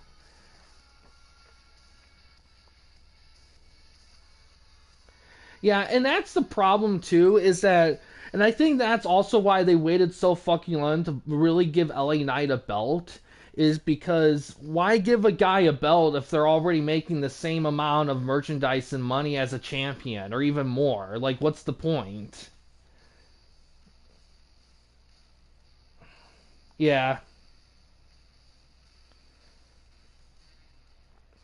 Yeah, they probably are gonna do the Bloodline Civil War thing. And look, I'm not saying it can't be fun, couldn't be fun or entertaining, but I don't know. I'm kind of at a point where, and here's the thing: I actually don't mind Bloodline version 2.0, is because one, they do mix winning and losing, and two, it's like pretty much all fresh faces, you know. So I don't mind it as much as some other people do, but although I do kind of find it weird that they take one of the wrestlers and make it obvious that obvious who his tag partners by the costumes and attires, but yet they have Jacob Fatu and that guy win the tag titles while the guy with the eye patch who bombs everything doesn't, even though they clearly packaged him as a tag team guy. Like, what are you doing? Yeah, he is elevated already, but that's the thing though. He's elevated, but at the same time, like if he's gonna be a legit singles guy, like, because here's the thing: if all they're ever gonna have him do in terms of belt and title stuff is tag, then why the fuck keep him as a singles guy? Why not just have him as a tag guy if that's all they see in him? Yeah. I almost wonder if they're doing it on purpose, like they're making like the botch stuff like part of his character. If that's the case, it's fucking brilliant. I've heard some people say the only reason why he's botching stuff is because of the eye patch, which would be actually fucking hilarious. It would explain so fucking much, like why he botches a low blow because he only has one working eye, so he can't aim right.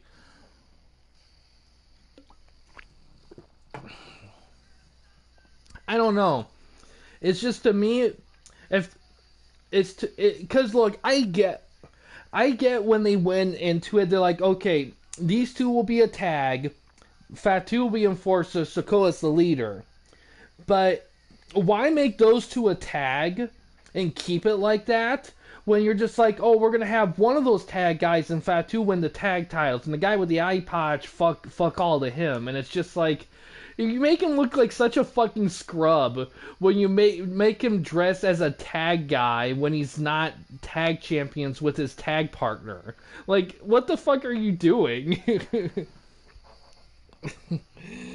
That'd be like the equivalent of like if the Rockers were in a stable with fucking Dusty Rhodes and Ted DiBiase, but but Dusty and fucking Shawn Michaels win the tag titles, and Marty Jannetty's just sitting there with his hands up his ass, just doing fuck all. It's like, what are you doing? Why do you even bother having him be associated as a tag guy when you're obviously not going to use him as a tag guy? Oh my god, just little things like that just stick out to me because I'm just like it's just such a lapse of like long-term planning in that regard. But you know, nobody bats 1,000 with that kind of stuff. I mean, and look, I get they probably originally. That's a tag team, yeah. See, yeah, it makes you want to just say fuck all to Janetti, and that's what the other guy, the eye patch guy, is gonna get to at this point, unless it's all a planned thing. I don't know. All I know is that if they're gonna continue packaging them as a tag team, then treat them as a freaking tag team. Don't package them as a tag team when you're never gonna have them tag up. Like, what sense does it make? Like, especially if there's not anything kayfabe heard about the guy with the eye patch. If the only legit reason you're holding back on him is because of its botchisms, then maybe don't package him as a tag team guy. Package him as an enforcer or something like that, and let Fatu tag up with the other guy and let them do their thing. I don't know. It's just a weird thing. Um, but yeah, that's kind of, and I'm also gonna, in terms of other stuff too, I'm also gonna continue working on like I said, with the recorded stuff coming up, the MLB series, I do plan on starting that up in September. I talked all about that in the beginning of the video. I'll make a post about that as well. Um, but yeah, I'm gonna try to start wrapping up some wrestling stuff and make room for other stuff because now that I got some stuff going in terms of the discs and stuff and getting the games and stuff, I do want to try to get back into that rhythm. But yeah, I mean that's the only thing that bothers me about that. But yeah, overall, I just think if you're gonna be more title, because WWE definitely comes across as they're becoming more title focused. And the thing is, if you're going to be more title focused and maybe put the storyline stuff a bit more nuanced in, then you can't just have a bunch of guys on your roster do fuck all then, because it's going to make them look like a bunch of jabronis. Like, how long do you expect Jey Uso or Bronson Reed to remain at the mid to upper mid card level if you're not going to give them anything to do or any title to chase and actually win? Like, at some point, people are going to stop giving a shit about them and they're start going to call bullshit on them because it's like, I don't know. I just think that there's a time and a place for things, and right now LA Knight's got his title now, and I'm a little bit fine with Jay being titleless a little bit longer because of all his tag title stuff. But at some point, he should win something singles related, especially if you're not even gonna do anything with Jimmy Uso. It's a jabroni. You know what? It's funny because he does do other moves. I've done the research. I've made the moveset models in Fire Pro. He does do more than a super kick and a splash, and apparently now a spear. He does do more than those three moves. It's just, for some reason, he doesn't do them. Great video. Yeah, it's crazy to me that and same thing with Jimmy Uso. Jimmy Uso does other moves too. Shitty punches. Yeah. Oh god, I would fucking like kill to have somebody punch like Razor Ramon slash Scott Hall again.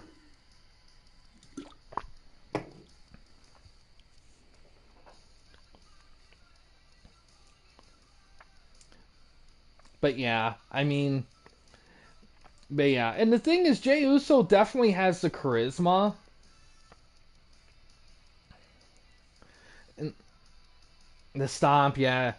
Razor, he's probably one of the best strike-based wrestlers. And here's the thing about like Scott Hall and Kevin Nash. Out of the two, you can definitely say Scott Hall was probably better in the ring than Nash.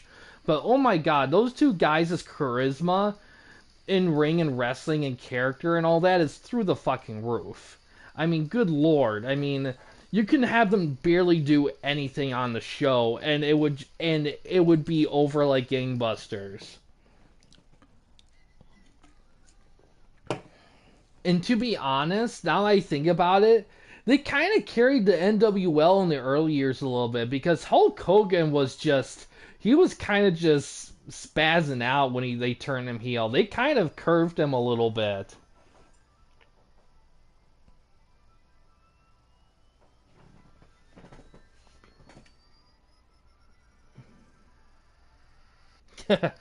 Oh yeah, because here's the thing with Scott and Kevin that a lot of people forget about is that they knew the business in and out.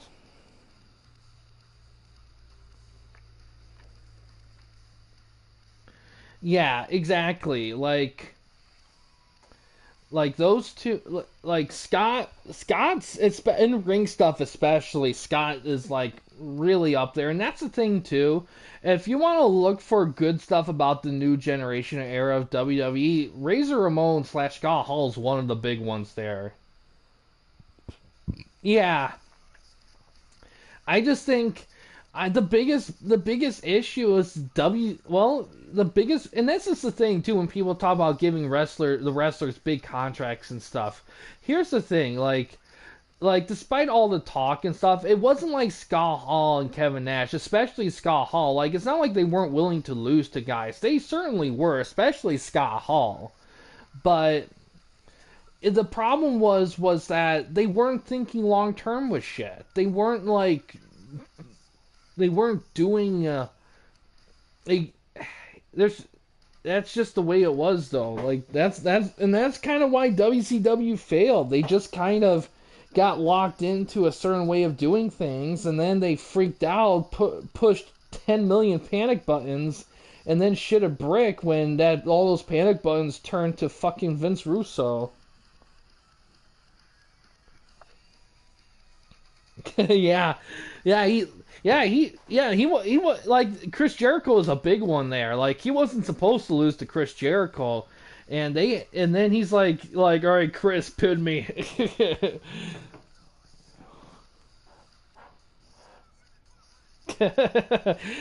Well, yeah, because that's the thing with wrestling too. That a lot of people I don't catch on is that you're not going to make a lot of money or be successful if there's only 2 or 3 stars on the roster. The reason why WWF and the Attitude Era was so fucking successful because so many guys on all levels of the card were like fucking like crowd reaction machines. And you can't really do that if you have if and that's the thing too. It was like that too because guys were allowed to be in something and be involved in shit.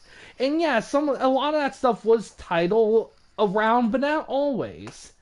And this is why having something on all levels of the card, I just feel like is something people important because you may have a lower card guy that's a title chasing type of guy, but he's at the same time he's a lower card guy. Guys like D'Lo Brown and those kind of guys. Oh yeah, Oh yeah, but that's because because they've nailed like the style down. This kind of the Attitude Era was just kind of like this, the kind of like aggressive hardcore like 90s gothica backwoods just freak show, and of a bunch of various characters and fuckeries, and and people fucking loved it because it was a breath of fucking air. And WCW, they almost started with that with the NWO and the realism and stuff. But what really ruined WCW along the way was the fact that they couldn't go beyond that. Because you can say what you want about the Attitude Era, but for the most part, not always, but for the most part, they knew when to fucking move on to something else. I mean, it's not like all years the Attitude Era was legit Steve Austin versus Vince McMahon. Yeah, that was a couple years, but it wasn't like in your face. It wasn't like every single fucking show Vince McMahon will run down and fucking attack Steve Austin to end a DQ main event. Like legit, WCW was kind of like that. Because even if you may not get the because and that's the big difference between WWF Attitude Era and the WCW NWO era is that if WWF wasn't going to give you what they promised you, they'll give you something equal to it or even better. WCW didn't do that, especially later on. At first, kinda, when things were kind of intriguing and stuff, but it got old fast. WWF, they rarely missed out on that. It was very rare for WWF to not deliver something they promised you and completely shit the bed with it.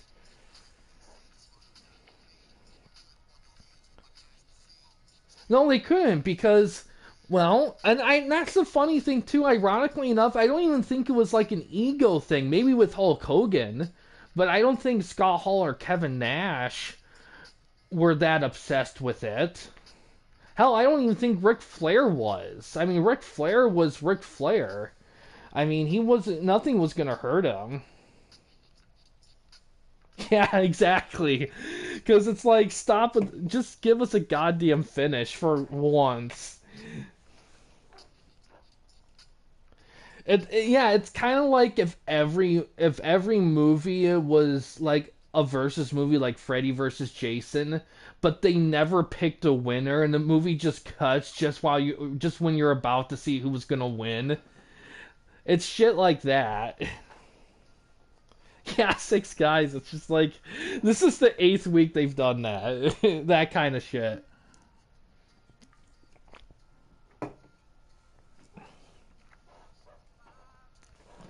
Oh my god.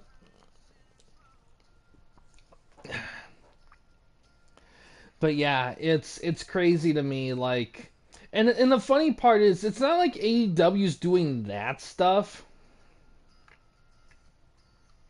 What's up, NWL? Yeah, yeah. And and if anyone watches Reliving the War, it's gonna get a hell of a lot worse once we get to 2000. You know, it's crazy to me that, ironically enough, with 2000 being the biggest year in WWF history, and Steve Austin's not a lick in it. Maybe like late November when he finally heals up, but he's barely in that year. But and here's the thing with AEW when people, yeah, yeah, it is. God, that the wrestling Biles guy is gonna be in for some pain with that one.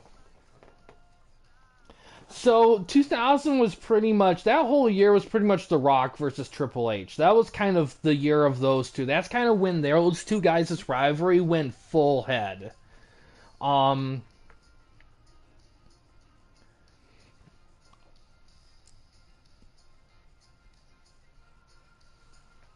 but a lot of stuff happened early on that year because I think that was the year of the Four Corners WrestleMania 2000. Yeah.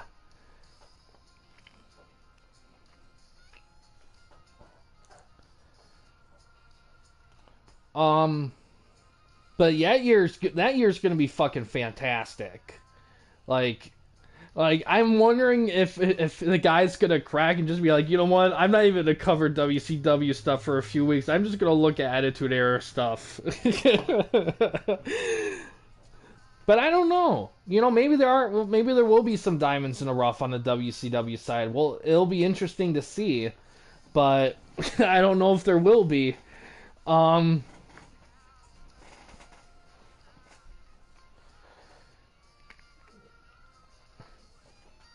but yeah, but when people say AEW, just team up with,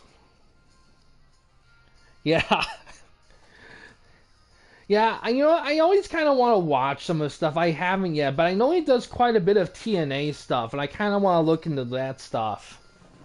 But yeah, when I hear people say compare WCW to AEW, I kind of think that's a bit of an extreme because I think outside of, but because I think unlike WCW, yeah, because they don't really have a streaming thing, but I heard they are going to get a streaming thing soon, though. Through, like, I think Max, maybe, some Warner Brothers thing.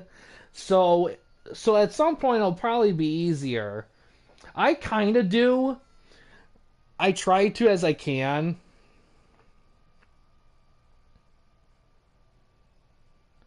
Yeah, I think I saw that too, I believe. That kind of thing on my YouTube homepage. Um, But yeah, AEW. Here's the thing with AEW. In terms of in-ring action with matches, it may not be everyone's cup of tea, but I will say you could definitely argue it's probably a bit better than WWE stuff. Although I do feel like WWE stuff, especially right now under the Triple H Renaissance era or whatever, is very good. Um, it's just for me, the biggest problem with AEW is really Tony Khan kind of being like an inverse Vince McMahon, just a try hard in all the wrong ways. Pac Neville. Yeah, exactly. Like they got. Oh, MJF is the bright spot for me. Like if MJF is on, I'm tuning the fuck in. Like he's my favorite guy there by far. Like I think the biggest thing I enjoy about MJF too is like the fact that he is the type of wrestler where you can plug him in any sort of thing and it'll work. And it's a shame that they haven't really grown guys on that level as MJF. And I feel like the only reason why that hasn't happened is because just a lack of vision. Like, for God's sakes. I mean, they have all these young guys that's just for them, and that couldn't be household names, but oh, he would swim, especially now. Like during Vince era, he would sink because he would be so restricted on what he could talk. But in the Triple H era, especially when they move to Netflix and you're not locked into what you can talk about, he'll thrive. Yeah, that makes sense, and he very well and he should have say in that because I'll tell you this, I don't think Tony Khan will make better decisions than him that will work well with MJF. I mean, to be honest, my here's the thing with Tony Khan for me. My biggest issue with Tony Khan is that he has all the tools, but he doesn't want to do things a better way because WWE does it. Like they have all these shows, this huge ass roster, everything, but yet he doesn't want to do little things like divide guys up and stuff because well WWE does that, and it's just like you don't see how much easier things will be, especially with their attempts to be more sport heavy and stat heavy. Organizing guys into divisions and shows and stuff is right within that alley. And you're already made it no secret you're not very story heavy. So why even fucking bother being that? Why not either if you're pick my biggest problem is he doesn't pick any lanes. He's well yeah, because because there's not a cohesive vision. He lets the guys that want to be like WWE be like WWE, and the guys that want to be like New Japan be like New Japan. It's all click driven. That's the problem with AEW for me. It's all a bunch of clicks doing their own thing in random sections of random shows, and you would never see that with Vince McMahon. For all of Vince McMahon's faults, and trust me, there's 5 gajillion of them. He was the fucking boss. Anything he wanted done was fucking done, and you didn't say shit about it. And that's what a boss is supposed to be, and Tony Khan is not like that.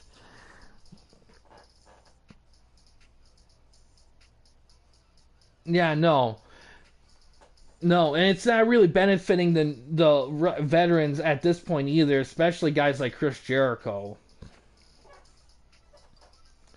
I don't know. I just think with all the belts and all his ass kissing with Japanese wrestling and everything, I would think that he would make more of an effort to make AEW more like Japanese wrestling. And if he wanted to do that, I would love that shit. If he wanted to be all like brackets and round robins and all that crap, I could get behind that with some light storytelling in between. It's just that's my biggest problem with and he should, but he's not. I don't think he's going to. But that's the thing. And I think the biggest reason AEW suffers the way it does right now. And I think it all started when they were first formed because their main identity when they first freaking formed was we're going to be everything that WWE wasn't, and it worked until WWE stopped being like that. Once WWE started being something that fans wanted to see, it instantly, like I'm not joking, it instantly made AEW almost irrelevant. Because why the fuck we're gonna watch AEW when their one thing, identity, one big thing that made them such a positive where WWE was gone? What do you have left? You know? Because now what's left now is like I said, it's a bunch of different people allowed to do whatever the fuck would want with whoever the fuck they want without really any cohesiveness because Tony wants to do everything on his own and he doesn't want to set anything up. He doesn't want to like yeah, and that helps, but now you see WWE doing that shit. Now you're seeing them working openly with TNA, like making talent exchanges with other promotions. I mean, AEW can't compete with that because what fucking promotion is going to pick AEW over WWE? Any promotion that does that, the roster will fucking rebel because if WWE is like a good place to work at for most guys, they're not going to fucking pick AEW over WWE. Yeah, exactly. And that ruins AEW there too.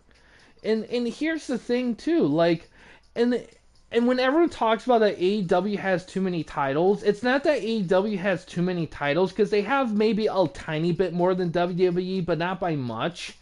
It's the fact that they're so fucking disorganized with everything that everything feels too random. Like if they just took their belts and their rosters and divided guys up between the shows like a roster draft, everything would make so much more fucking sense. Because ironically, a roster draft makes a hell of a lot more sense in AEW than it does in WWE. And WWE does a better job at managing the roster with it than they would without it. Yeah, exactly. They got those girls from there, and AEW didn't. Yeah, because the thing with WWE's roster, and you can argue it's kind of on the small side for the roster division. I mean, it's kind of fine now.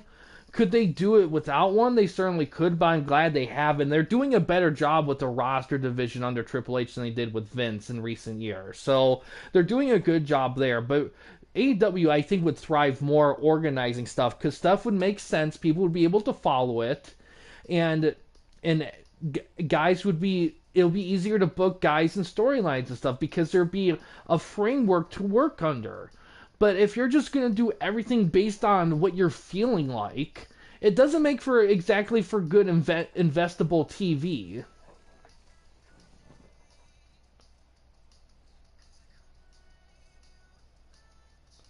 Yeah, exactly. It make when you And it depends, because if you have a small roster, you don't want to do a roster split. But if you have a good sized roster and you have a decent amount of belts to split between the shows, it's a great way to keep things organized, to book guys in storylines so everyone gets something going on. And if something gets stale, like a guy gets stale, he doesn't know what to do, you can just send him to another show and start over fresh with new opponents. It's a good system. It's like a mini territory system that the NWA used for decades and it worked great.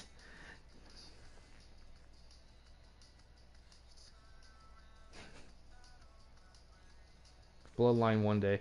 Yeah, and that's the thing, it doesn't have to be super strict either.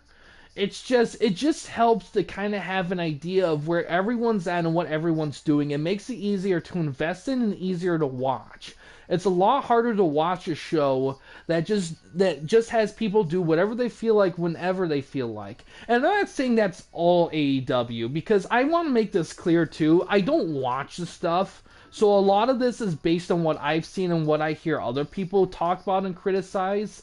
I mean, I could watch that. I could watch AEW for a month and have a different opinion than I do now. But the way that I see it is that I don't think AEW will last, but I don't think AEW is gonna thrive unless Tony Khan frickin' admits that just because WWE does it doesn't mean that it's bad for them to do it.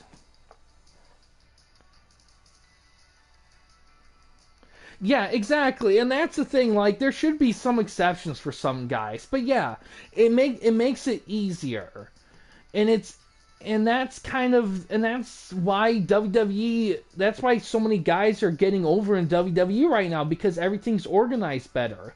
That's why in AEW you barely see guys or see whatever, because everything's booked like whenever, whatever. Like there's no like sense of like, all right, these guys are going to be under continental title stuff, these guys are going to go for international stuff, these guys are going to be the tag guys, these guys are going to go for trios, these guys are going to go for the big title, these guys are going to go for TNT.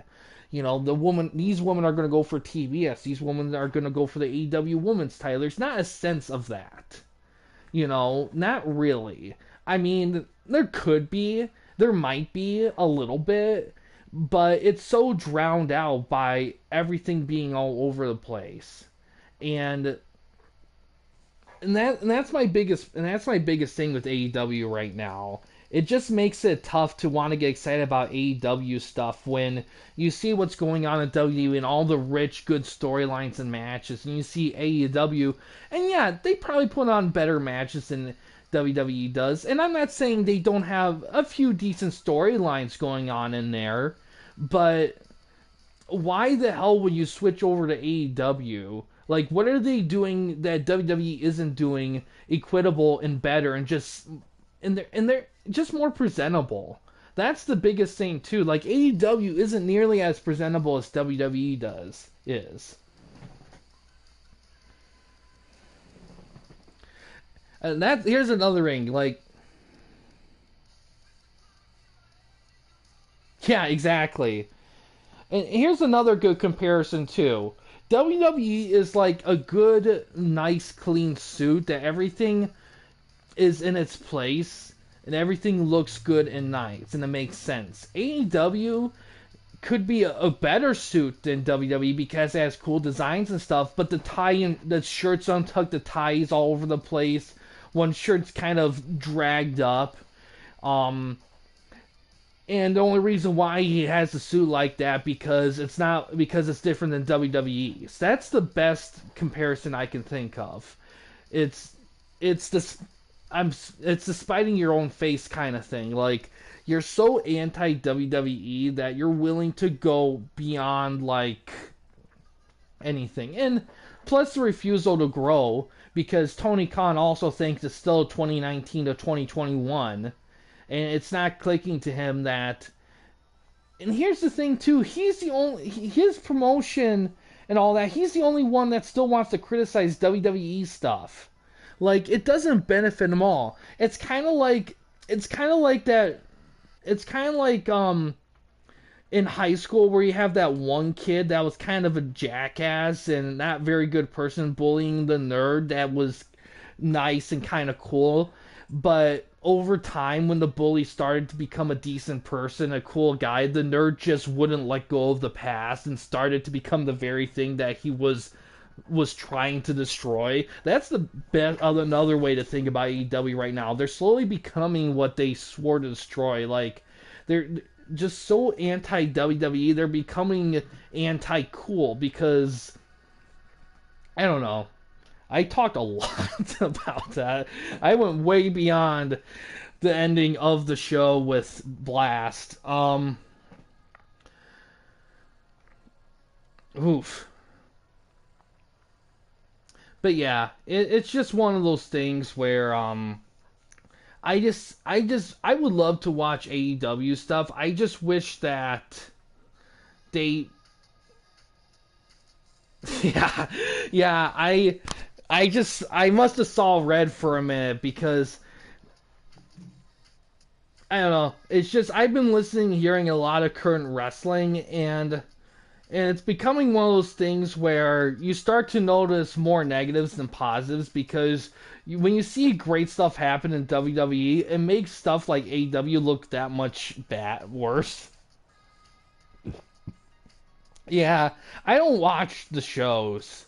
It's very hard for me to watch like a wrestling show on TV. Now, live wrestling I could sit through. I just actually watched one, Cadillac, um, in Cadillac where they have Michigan. They have a promotion there, and they have shows year round. But me and my wife go to the same kind of event every year. We try to go to other ones, but it never really works out. We went to it this year, and I could watch live wrestling easily. But there's just something about watching live wrestling on TV that just it kind of drags for me a little bit. Yeah, the lucha stuff would sound like a hell of a lot of fun. Lucha wrestling's always fun. Ugh. But yeah, I think I'm gonna call it good here. I'll definitely be streaming tomorrow. I don't know if it's gonna be one or two or what it's gonna be, but it's gonna be something. But yeah, I'll do some posts too because I want to post those updates that I said on the stream here. But yeah, outside of all that though, that's gonna do it for this specific stream here, guys. Thanks for watching. In case you guys want to chat with anyone at the Campy Company, you didn't want to use the YouTube comment section, we do have a couple options. First one is we have a Discord channel. You can find a link to that on about page / about section of our channel. We also have a community tab in our channel as well. You can access that anywhere at any time. But yeah, guys, thanks for watching. Please subscribe and like the videos, and have a good day. Yeah, see you, Oregonian Owl.